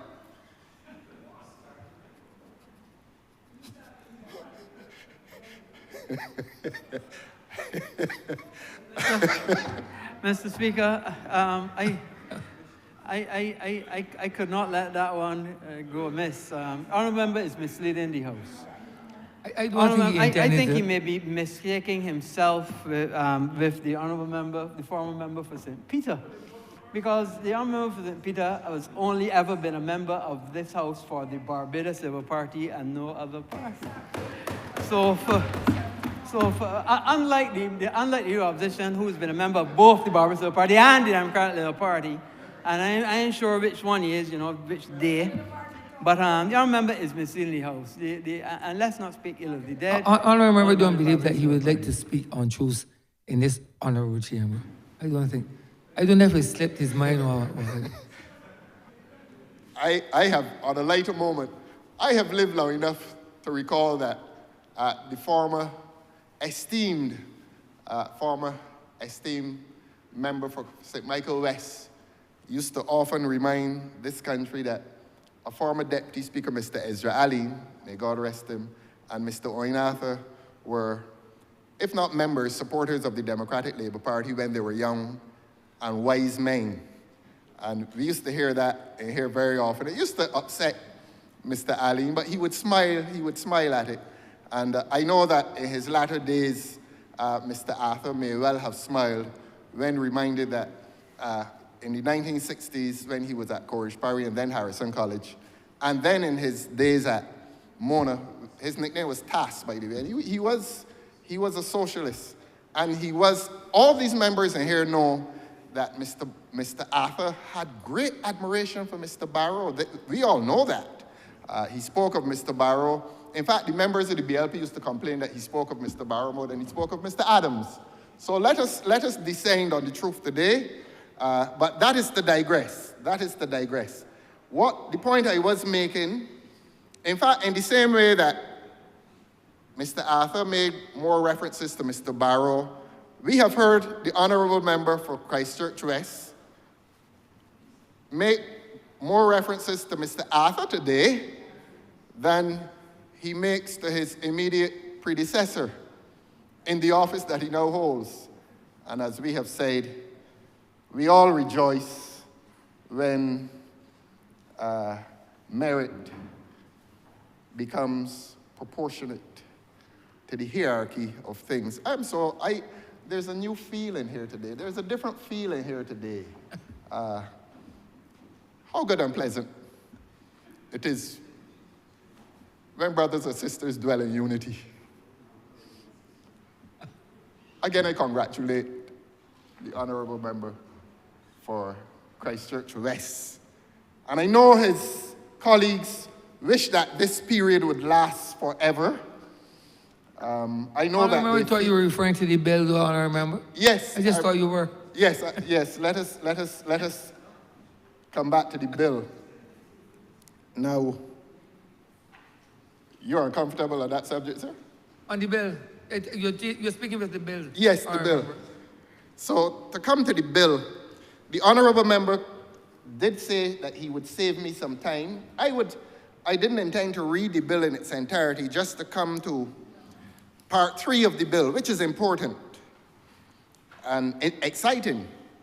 Redevelopment, it is titled.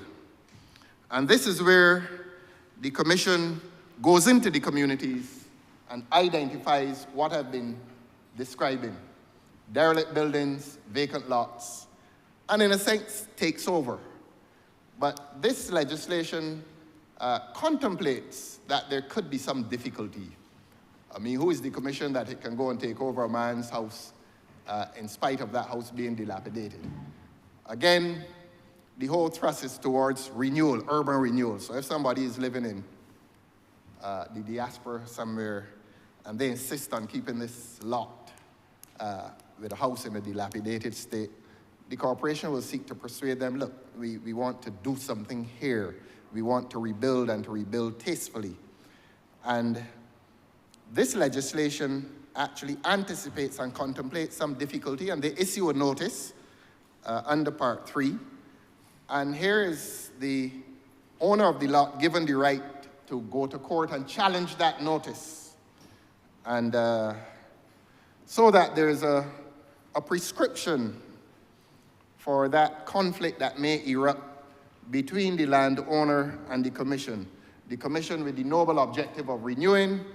The landowner says, look, I have my right to keep my place as I want it, even if I'm not living there. And that person has the right of appeal under Section 23 of the legislation. And this is where I want to make a little legal intervention at section, and I have summarized it.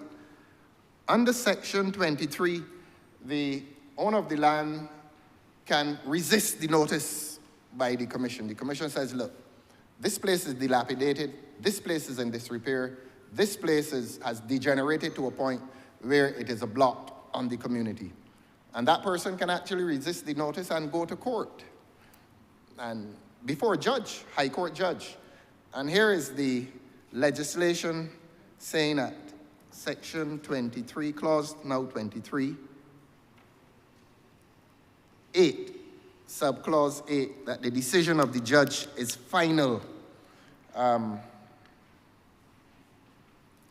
In other words, that is saying to both the commission and the aggrieved person or the person who thinks that he is aggrieved, that when the judge makes that decision, it is final. You, of course, sir, are familiar with the case, and his Minnick versus Foreign Compensation Commission. I so enjoy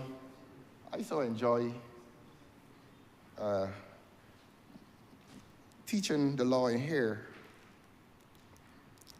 I would want to say to the acting Prime Minister that subsection 8 does not mean that it is final. That where the judge gives a decision on the question of, and the question of illegality remains, the person still may have the right of further appeal. But of course, to avoid the landowner may avoid this recourse. The landowner doesn't have to take this particular question of the notice as prescribed by this act by way of appeal to a high court judge. He can do a judicial review. He can do a constitutional motion, because this goes to the heart of the Constitution that speaks about the right to private property. I think it is section 21. I think so, not too sure. It's there, it's written there. Don't have to memorize it. So that I want to say to the Honourable Acting Prime Minister that section 22, subsection 8, does not necessarily make the matter final. As I've said, as I've submitted to his honor, that landowner may go around that recourse and file an application for judicial review.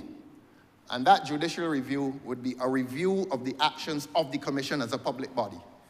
And he can ask that the court finds that the action of the commission is unconstitutional insofar, or illegal generally, insofar as it infringes his right to the enjoyment of his property being private property.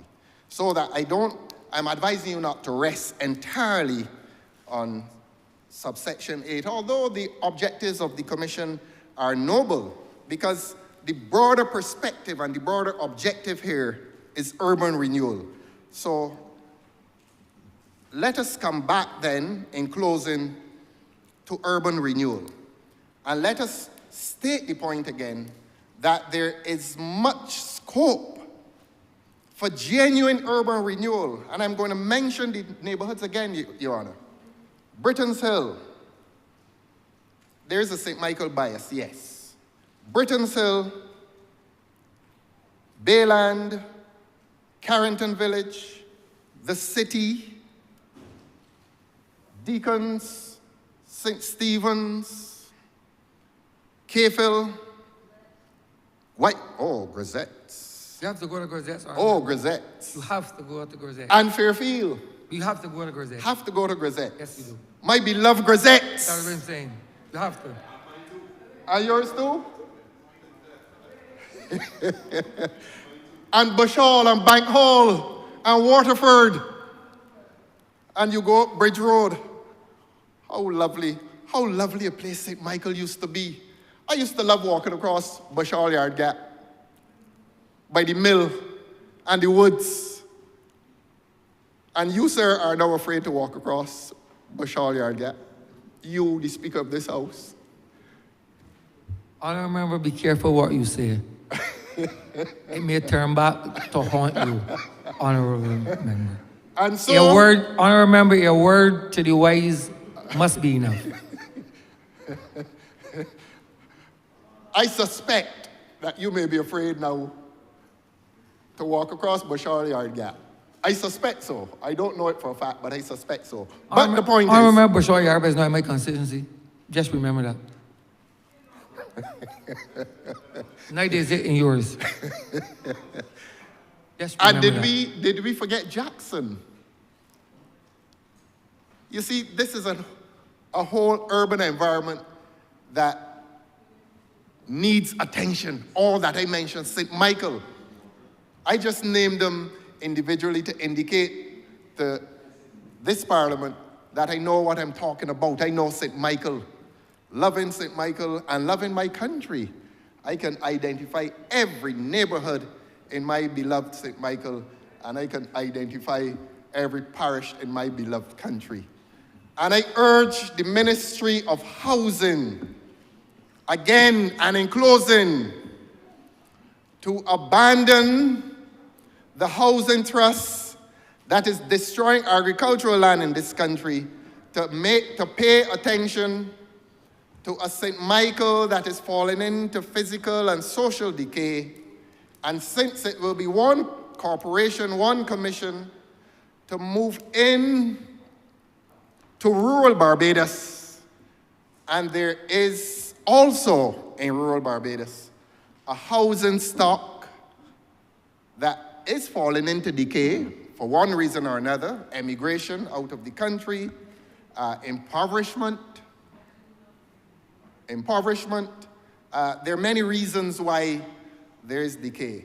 And if it is done in this way, there will be no reason, for example, to do what the government did a few weeks ago, going to Searles or go to Bullins Agricultural Station and build these things.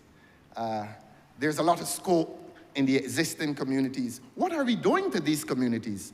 This housing trust is neglecting these communities, and more than neglecting the communities, it is destroying the community life. And I wouldn't go into that, sir. I wouldn't go into that, but the housing trust is neglecting the lived-in and established communities. We need to save them, and not only save them, but we need to beautify them in the way that they were made beautiful by those old carpenters of many years ago. They have departed. But let us honor their legacy. Let us understand that the word heritage is not a word reserved for the palaces and the kingdoms in this country, but that the word heritage has application to these village communities of which I spoke. A lot of heritage exists there as well. And I wanted to extend this because these things are all connected.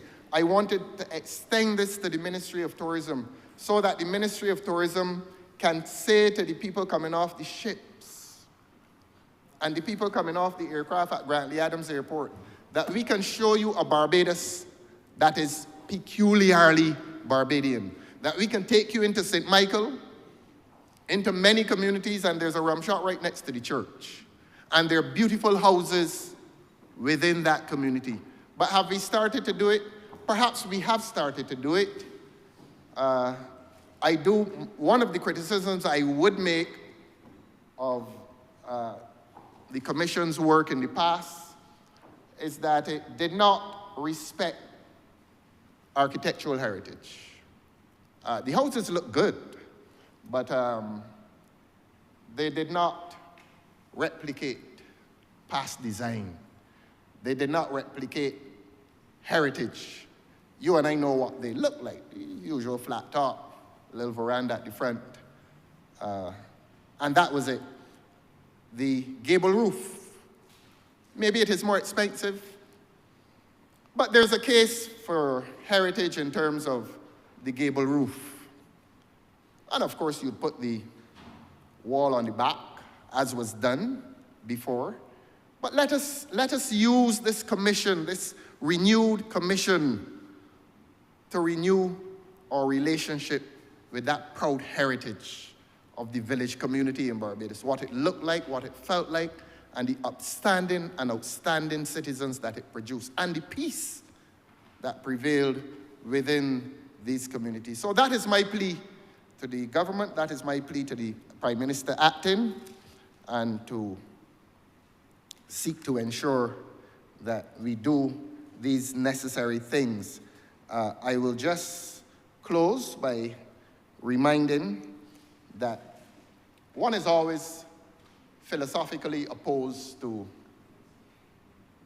redundancies, especially when those redundancies may appear to be related to an IMF program. I'm just offering that by way of conjecture.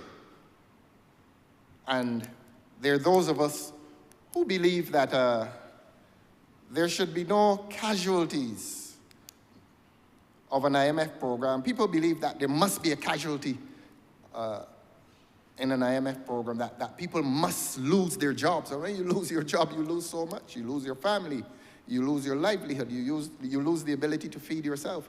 Why must a program necessarily subject people to this plight? Can't there be some creative thought going into this thing? But if it has to be that way, I want this government to give assurance to those workers who will become terminated that they will be immediately re-employed under contracts for services. They would have lost their contract of service. I know in the past some of them were on secondment. The legislation obviously makes provision for those who had been on secondment to go back and not to lose their pension rights. But there are those who would have been full-time employees of that commission, young people who came on and spent perhaps the last 20 years in this commission. What happens to them?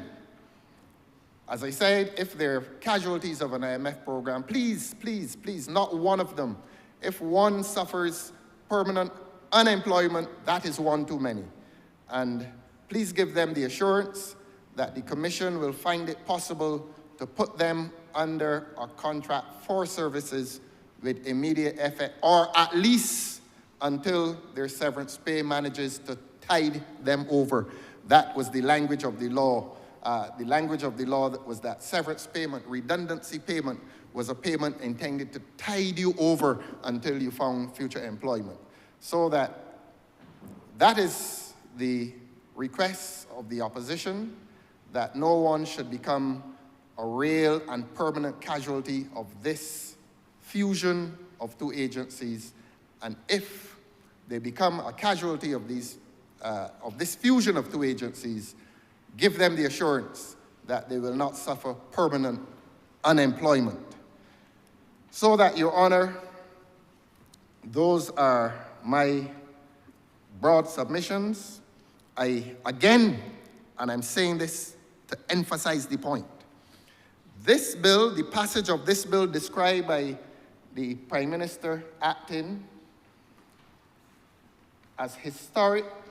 If it is to be historic, make it so historic by now interrupting the trajectory of new housing in Barbados. Stop, cease and desist from destroying the agricultural land in this country. I spoke about the urban, about the rural. These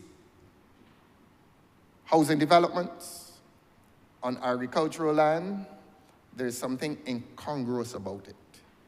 Because we cannot genuinely describe our environment as having an urban-rural dichotomy if we destroy the rural character of Barbados by planting these unattractive conurbations of concrete on agricultural lands. There's something incongruous about it. There's something vulgar about it. There's something very ugly about it. And I insist that the Housing Trust, outside of the mandate of these two commissions, which will become one, I insist that that trust is destroying Barbadian heritage in a very real way, So as I've recommended and prescribed for urban Barbados, so also do I recommend and prescribe for rural Barbados, that the Commission rebuilds the villages, the rural villages in Barbados. They're small. You're driving through the country and you drive for a mile, one sprouts. That is to say, a village. And you drive another mile, mile and a half, another sprouts. So that the work in rural Barbados by this single commission may even be easier. Again, emigration to other countries, death of the householder, all of these factors have caused the degeneration and indeed the disappearance of the village. it will be easier, I suspect, in rural Barbados from St. Lucie to St. Philip, and perhaps more so St. Lucie than St. Philip. St. Philip has been more energetic and active, but St. Lucie, and you come around the east and to Central, St. Thomas and so on, and St. George, there are these little villages that sprout amidst agricultural Barbados. I urge the government to revisit those villages and to rebuild the villages on the lands. And those villages were built on the lands because those lands were characterized and described as rablands. In other words, it was a rock face protruding above the earth, and the earth that surrounded it was good agricultural earth. Please, government, please preserve that. And please rebuild the villages on their existing lands. And if at all there are to be new villages built in rural Barbados, please identify rablands and leave the soil. And I want to give this last example. The Pool Land Project is a tragedy, you know, it is a tragedy. That Pool Land Project, abandoned as it is, there used to be sweet potatoes grown there. That was very, very good agricultural land. And that is an example of the tragedy that has been the modern housing thrust under the current government. I would ask for a cessation of that initiative. I would ask for a cessation of that trust, and to leave the agricultural lands in agriculture, particularly in a global environment in which there's a tariffs war going on. And the trade specialists would remind this government and tell this government that that trade war that is going on is going to cause an increase in the price of food to this country. So you see, sir, all these things are related. So your housing trust must be rational. Your houses must not go on agricultural lands. Your houses under a Fuse Commission, Rural and Urban Development Commission, must focus on the existing villages, must focus on rablands that may be available, and to please leave the agricultural lands alone in an environment in which a food crisis is looming for this country, in an environment in which a food crisis, the early part of a food crisis, is manifesting itself in the shortage and or the unavailability of staple food products. I'm not going to stand here and name all of them today. I'm not going to go back to that. But your housing, and that is why this discussion is so important. Our housing must not destroy our food prospects. Our housing must not destroy our food production projects. It must not. The two must continue to harmonize in the way that they harmonized before, because our young people, there's a group of young people in this country that probably do not know that we could eat sweet potato 3-4 days a week. When we were growing up, how many households now can eat sweet potato 3-4 days a week? While we condemn our children to the fast food. Housing is related, therefore, to agriculture. And the point I make again is that we must not allow housing to destroy agriculture. And there's a way for housing not to destroy agriculture. I make this point for the 5th or 6th time. The way to do that is to pay attention to our existing stock, to pay attention to our existing villages, and to rebuild those existing villages, whether rural or urban, tastefully, and to give honor to the heritage and the skills and the craftsmanship of the old men who built those villages. Your Honor, need I make that point a 7th time? I don't think I need to. I just want the government to appreciate that the legislation which involves the fusing, according to the reasons advanced by the Honourable Prime Minister acting, there's some merit in that, except that we remain philosophically opposed to redundancies pursuant to an IMF program, and if contracts for services will solve that problem, then we can say, well done. But we wait for that to happen.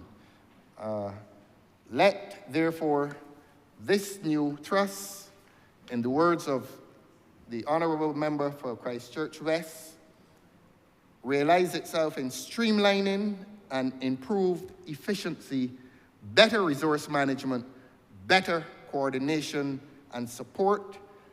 There's a lot to be done.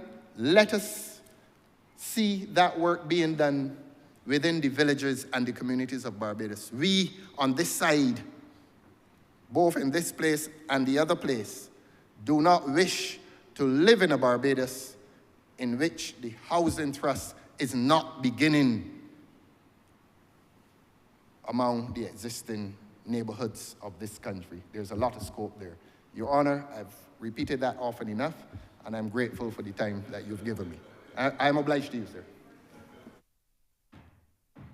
Honourable Member for St. George South. A pleasant good morning to you, Mr. Speaker, members of this chamber, those who are here as guests, members of staff. It's indeed a week where I should say, where most persons show love. At least some people. A week of love. And Mr. Speaker, I not plan to speak in this debate, but I just heard from the member for Christchurch. Yes. Christchurch South. I nearly forgot that, Mr. Speaker, because I heard the member don't spend time in Christchurch South anymore. So that is going away from my memory, Christchurch South. But I decided to bring some clarity to some comments that were made by the Honourable Member, which has clearly displayed his lack of knowledge for housing in this country. And not only a lack of knowledge for housing, but a lack of knowledge for programs that were started by this government and programs that were indeed terminated by the administration that the Honourable Member for Christchurch South leads at this stage. And it would do him well when he comes to this chamber, instead of repeating the same thing over and over and over and over every 2 minutes, a speech that I figure could have been done, member for St. Michael South, in about half an hour. He continues to repeat this thing about agriculture and housing. And he's making himself look so silly, Mr. Speaker, the member for Christchurch South. He's making himself look so silly. Because when you continue to say that we are taking lands, agricultural lands, and turning it into housing, I would like the member to take his memory back to the years 2008 to 2018. Indeed, in the constituency that I represent, and I mentioned this in this chamber, but I am not going to be as repetitive as the member for Christchurch South. But as you journey from Boarded Hall Police Station, going east, heading to St. Philip West, you have to stop in St. George South in a place called Valley Vista in Boarded Hall. And that was about some 4 to 5 acres of land, Mr. Speaker. Agricultural land. The honourable member talked about potatoes. But my dear mother and father, they're still alive, bless them, took me to Boarded Hall, Lower Graves area to be exact, to dig potatoes, sweet potatoes 1 year. And they took me another year to dig yams. And Mr. Speaker, in 2009, the Democratic Labour Party took up 4 to 5 acres of land, and they turned it into a housing estate, Mr. Speaker. Turn it into a housing estate. You know, it is silly, Mr. Speaker, if that's parliamentary or unparliamentary, sorry. For the honourable member to come to this chamber, it speaks to ignorance on stilts, Mr. Speaker. Every single week, he speaks to picking up agricultural land. The pine plantation, the oldest housing estate in this country, was built on agricultural land. I would like the honourable member to stop it. I think the Barbadian public and those in the diaspora, persons call me and ask me if the gentleman is ignorant. The honourable member for Christchurch South, Mr. Member Speaker. one has to be. Honourable member for Withdrawn, St. Mr. George South. Speaker. Right. Please. It pains me to no end. I think he's probably suffering from dementia. But, Mr. Speaker, let me congratulate the honourable member for Christchurch West for piloting this bill. Call it historic. But it's part of our thrust of deconstructing and reconstructing outmoded systems, legislation, policies, and bringing us in modern day, fit for purpose. And this is what this bill is. And I want to congratulate you, member for Christchurch. That's not only you, but your team at both the urban and rural, and those other public officers within the Ministry of the Public Service and those who assisted, Chief Parliamentary Council. I want to congratulate them on this piece of legislation that seek to deconstruct and reconstruct. Now, Mr. Speaker, I wouldn't be long. I just rose to bring clarity to urban renewal for the member for Christchurch West, Christchurch South, and for the public. And for you, Mr. Speaker, you of all people, you know about urban renewal. You know about urban renewal. And I want to start with the notion that we are not doing anything within the urban corridor. The honourable member spoke about a number of projects, and need to say that urban renewal is just not about housing. It's just not about housing. The honourable member seems to think that urban renewal is about housing. But what we did at the Bridgetown bus terminal on the eastern side, the marketplace, that's all about urban renewal. That is giving the ordinary man the opportunity to play a trade within the environs of the city. And what is happening at Brandon's and Spring Garden, that's Brandon's. The market, Brandon's Market and Recreational Facility, to construct the landscape recreational area on the Brandon's playing field. These are some of the areas that the honourable member missed in the presentation. The Constitutional River, the flooding we stop at Murphy's Pasture, that's all part of urban renewal. But, Mr. Speaker,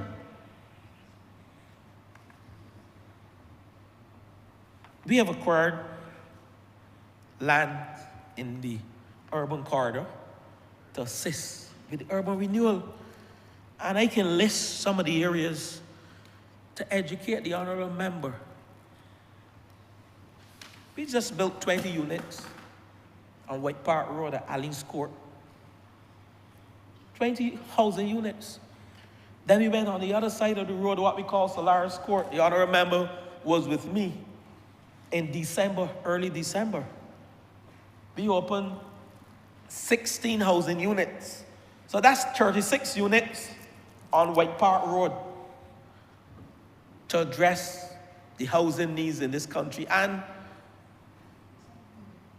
the member for the city, he can tell you that the fire in Wellington Street that displaced the 5 families who are now housed at White Park Road, Solaris Courts. And the land that we have identified in Wellington Street between the Urban Development Commission, soon to be the Rural and Urban Development Commission,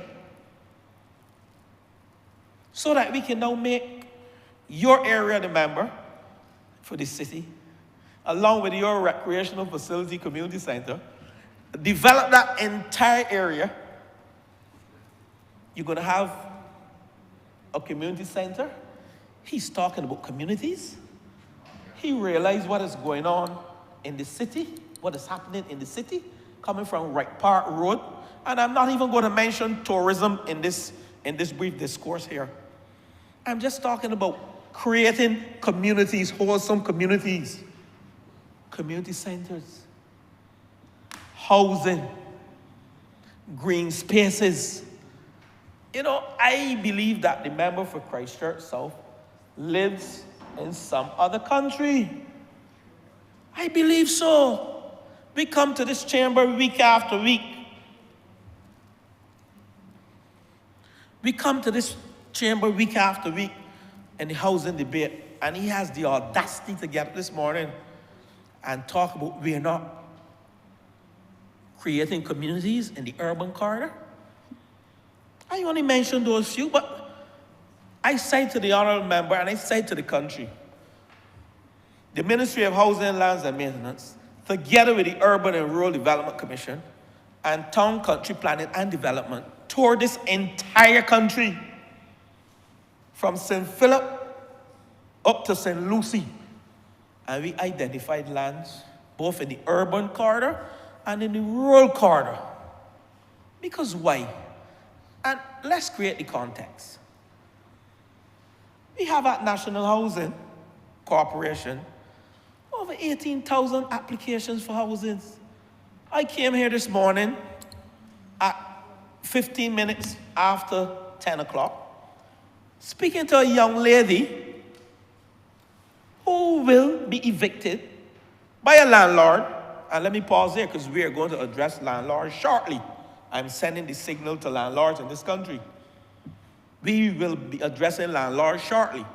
So those landlords who are carrying out unscrupulous practices and trying to take advantage of the ordinary citizens in this country, charging astronomical rents and the living conditions, while I may not be able to tell you how much to charge, but the conditions, the living conditions, we can address that, and we will.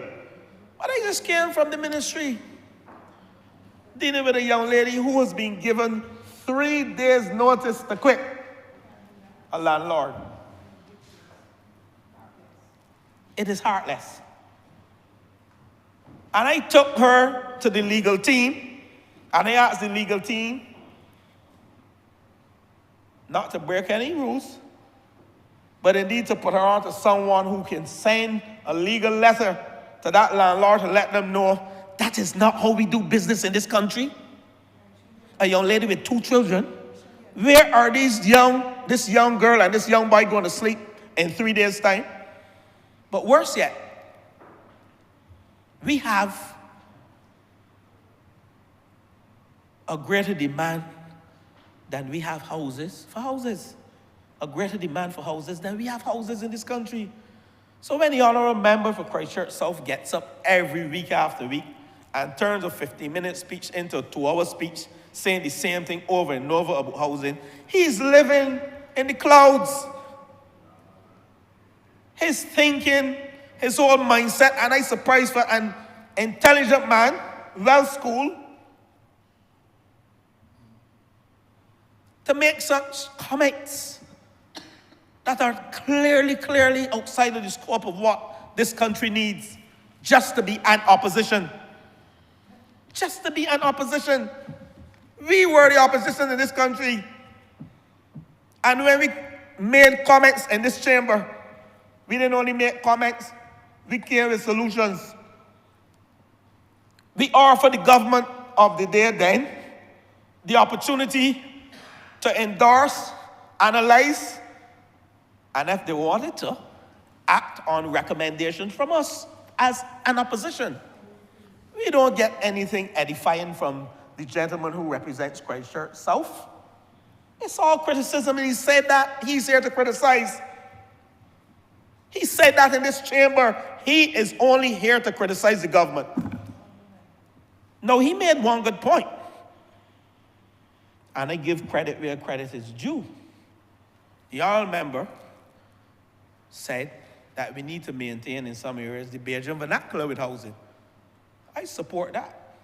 But that came from over here. Because what the honourable member failed to tell the chamber and tell the country, that under the former Minister of Housing, we had a competition with the architects in this country to come up with designs for housing. And they did that, respecting the Bajan vernacular. So he's not bringing any new ideas to this chamber. He's repeating what he heard over the site. So I rose really to bring clarity to these issues. It's a good point that he raised, but he didn't go on to say, well, the government, while I was over there, came up with these ideas. So I'm letting you all know in this country that the Ministry of Housing, under the leadership of the member for Christchurch West, engaged in that level of analysis, discussion with the private sector, the architect, and we came up with house designs that we will employ across the length and breadth of this country. But I want to pose a question to the honourable member for Christchurch South. I want him to tell the country how many houses the Democratic Labour Party, the government of the day, built in rural Barbados between the years 2008 and 2018. I want him to tell the country that. Mr. Speaker, you would know me by now. I don't speak in a vacuum, Mr. Speaker. I don't rise in this chamber every day. But when I rise in this chamber to speak, I have facts. I have facts. And I can tell you, Mr. Speaker, that the Democratic Labour Party went to parish land in St. Philip under a former Minister of Housing, started 108 houses that stayed 80%, not even 80% completed. Because when you went, the member for Christchurch West, when you visited and you took the pictures of those houses, they hadn't steel, yes? But Mr. Speaker, no one could occupy those houses at the time. 108 houses. I want the member for Christchurch South to tell the country the housing record that he's talking about. But we're putting up basic houses and houses that don't maintain the landscape of this country. I'm here to correct that. I'm here to correct that. Because all he's saying to me and to you and this country, that the public servants, the planners, the architects, that they're not worth their salt. He's speaking to 150 houses. And indeed, this government has diversified the housing portfolio, the housing options being offered in this country, from light gauge steel to hardwood. And the hardwood houses are pressure tested, the wood. Pressure treated, sorry. They're pressure treated. It is excellent wood. The normal plywood,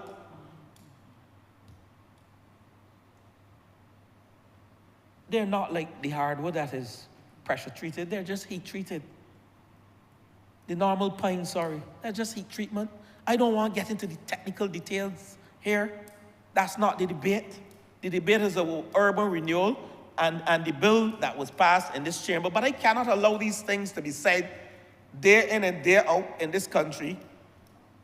Because, you know what? When you light a match and it catches a little grass and someone throws fuel on it, it spreads.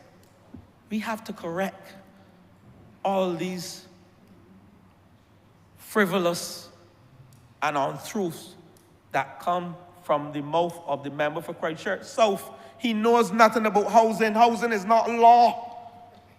He knows nothing about housing. He proves to me day in and day out, and he has someone too who supports him, who sells burgers, who's good at holding facts, who's commenting on housing. He ain't even so good at holding facts either. He sells burgers and fries and these things. Stick to what you're good at. These guys are making a mess. When they comment on housing in this country, people are laughing. People are laughing. I'm not going to get into hope. I'm going to have my say in this chamber shortly on hope and on NHC and on the general policy proposals on housing. But Mr. Speaker, those 108 houses at Parish Land, the good member for Christchurch West, we came up with a plan. The acting Prime Minister, we are a team. What the honourable member fails to recognize, that this group is a team. We may not agree every day on everything, but it's a team. And I challenged the member because I told the honourable member, I am going to go back to the 108 houses. I'm going to spend 5 minutes to wrap up, Mr. Speaker. But I can tell you every single member in this chamber. We had 30, we have 29. And I'm going to go back when we had 30. 29 members. When it was Minister of Commerce, they approached me like we approach each other in the various ministries to address matters. Minister of Sports, the same thing. I approach them, they approach me. Now, Minister of Housing, same thing, 29. But I can tell you that there was one member over here who has never yet approached me for anything in commerce, in sports, or in housing. He never even begged for a house for his constituency. Member for Christchurch South. Efalayadai. Not one. He cares nothing about the people. And he speaks to grisettes. I'm an Elton boy. You know what he forgot? Honourable member, Mr. Speaker, the Speaker had to remind him of grisettes. He called all the areas in St. Michael and he forgot where he grew up. The member for Christchurch South, he forgot where he grew up. And I spend more time in grisettes than that member. And if you go to grisettes now and ask the people in grisettes, if the elitists attend grisettes, they will tell you no. If he goes to grisettes, the elitists don't go. And I'm very serious, Mr. Speaker. The honourable member for Christchurch South hardly spends time in grisettes. He is elevated to the heights and the terraces. He comes to this chamber and says, I'm taking up land to give houses to poor people. And I understand why he said that. Because he ain't care about poor people. Yes, we are taking up land to give houses to poor people. He said that in this chamber. Mr. Speaker, I tell you when I get up in here, it don't be easy, you know. This member for Christchurch South, unlike you, the member for Christchurch East, he don't like poor people. The member for Christchurch South, I classify them as an elitist. And I ain't ready for him yet. I warming up for him because the time going to come where I can put on my red and my books and I'm going to be after him. Because he's an elitist, the member for Christchurch South. He cares nothing about poor people. He cares nothing about poor people, the member for Christchurch South. And I will repeat that 6 or 7 times, member for Christchurch East. We all care about poor people. When you can get up in this chamber, Mr. Speaker, and say that the Minister of Housing is taking up lands, agricultural lands, and building houses for poor people. Who the hell you want me to build them for? The elitists all the time? The elitists can take care of themselves. He's elitist. The member for Christchurch. So sorry, Mr. Speaker, you should never refer to any member as he or she in this chamber. But Mr. Speaker, I go on to mention the lands, the 108 houses. This government took those 108 houses and finished them. And we sold them to single mothers at a very low cost to single mothers. 108 single mothers got those houses that the Democratic Labour Party left in parish land. And he has the audacity to talk about houses at Pool. He will soon see what's happening to the houses at Pool. I say nothing more on that. But Mr. Speaker and members of this chamber, we have allocated urban renewal. We have acquired land at Hinesbury Road, 3 acres of land at Hinesbury Road. We have acquired lands at Kensington New Road, where we are building Jurvilla houses through the Urban Development Commission. We have acquired land at Harmony Hall. Again, Urban Development Commission. Haggett Hall, we have built 12 units, quads at Haggett Hall. Yes, we had a little issue this weekend that is resolved. Grisette's Great House, Country Road, Hinesbury Road I mentioned. Mr. Speaker, tell me if these are not Robert Street, Wharton's Gap. These are the urban corridors. And Mr. Speaker, Reese Road, he mentioned the constituency of St. Michael South. We are now getting ready to engage in the social survey. I think there are at least 9 to 10 houses in Reese Road. The member for St. Michael South, he can tell you that. Social survey to address an issue that will require relocating the residents. That's all part of the urban corridor, urban renewal. But Mr. Speaker, need we forget Mason Hall Street? These are areas, Mr. Speaker, in the urban corridor. And the reason why we are doing this, the honourable member has not once linked housing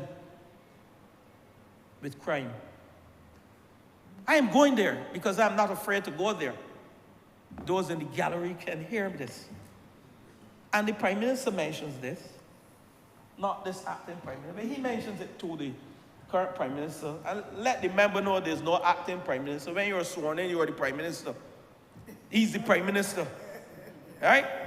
And when our substantive Prime Minister returns, he will go back to senior minister. That's how we operate. But if he's Prime Minister, you have to respect that. He's Prime Minister. He called me on Saturday, and I addressed you as what? I said, morning, Prime Minister. And we had a lovely meeting on housing, right, Prime Minister? Yeah. So I don't know where the member for Christchurch South is going. But the reality is, these are the houses, these are the areas that we have acquired land. Now let me speak about Greenfield. He forgot Greenfield. And why we are doing this? I said, as a result of the crime. I am not saying that poor housing is the cause of crime, but I'm trying to tell you that that is one of the solutions that this government recognizes that can address the issue of crime. And the Prime Minister often says, when persons have to compete to sleep, when you have to go to sleep at 8 and wake up at 12 so someone else can sleep, and get up at 3 o'clock in the morning so someone else can sleep, especially the men, where the men are going to the blocks.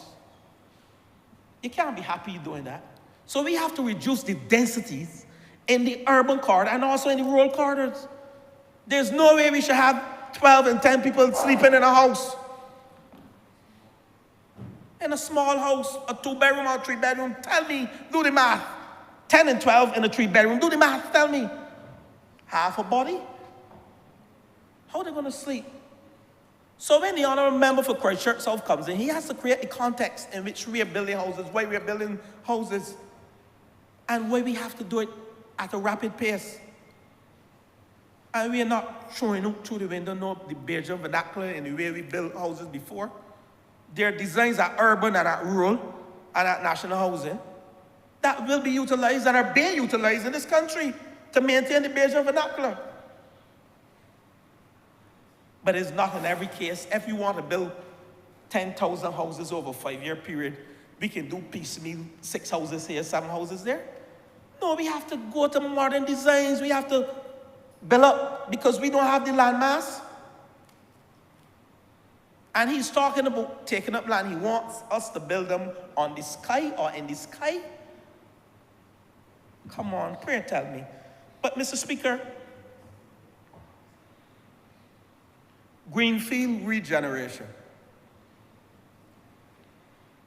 We have brought on a consultant to address the densities within greenfield. That's part of urban regeneration. And we are working with the Urban Development Commission, the soon-to-be Rural and Urban Development Commission, to address this housing issue. And in Wellington Street, these are things we sat with the Urban Development Commission, and we came up with a plan, as well as the member for the city. We sat and we came up with a plan. We have a consultant. We have started the social surveys, and we have back data. Persons go in the field, conduct the social surveys, and we have the data. And we are moving forward. But if the member, when he was over here, he was paying attention, because he hardly used to attend any meetings. He hardly used to come to this chamber. And then afraid to tell the public he was an absent member of this team. Hardly come now too. I'm going to wrap up. Mr. Speaker, he didn't want it. He don't want to hear me, so he will leave. This, the Democratic Labour Party, the Barbados Labour Party, and this is my last point. I didn't plan to speak today. Prior to 2008, the Dems come into office, the Barbados Labour Party conceptualized a project called Urban Renewal within the areas of Allen View, Garden Land, Greenfield, and Cat's Castle. The Democratic Labour Party came to power in 2008. They received $30 million US, an IDB project to engage in urban renewal. The member needs to do his research before he comes to this chamber, you know. Over 20 million of this money went back to the IDB because his government then, the party that he leads, did nothing in these areas. And he has the audacity to come in here to tell us about urban renewal that we have started. Mr. Speaker,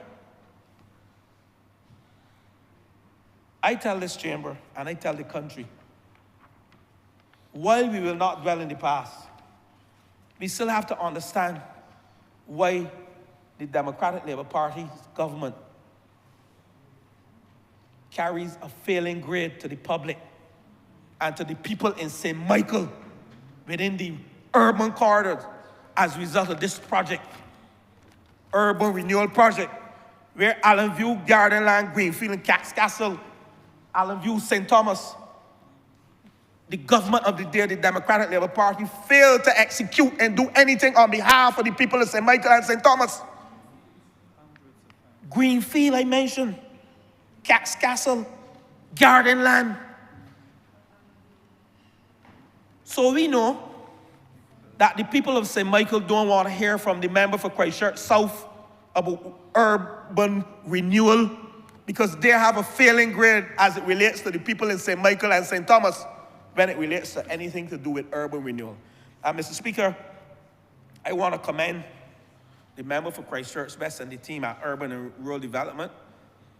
And I will say to you, you've done a wonderful job in deconstructing and reconstructing outdated legislation and policy to bring it into modern day and fit for purpose legislation and policy. And the only persons to benefit are those good people of St. Michael and those within the rural corridors, because we know that Rural Development Commission address issues of housing within the rural corridors. And I know that with this merger and with this new bill, there'll be renewed focus. And I'm confident that Barbados will be a better place to live, work, and do business as a result of these type of deconstruct and reconstruct that we're engaging in as a government. And with those words, Mr. Speaker, I'm obliged to you.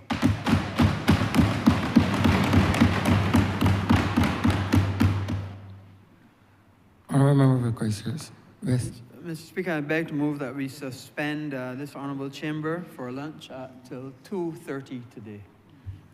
Wait a second. The question is that this honourable chamber be suspended until 2:30 p.m. All those honourable members in favour, please say aye. Those against, please say no. Me think the ayes have it. This honourable chamber stands suspended until 2:30 p.m.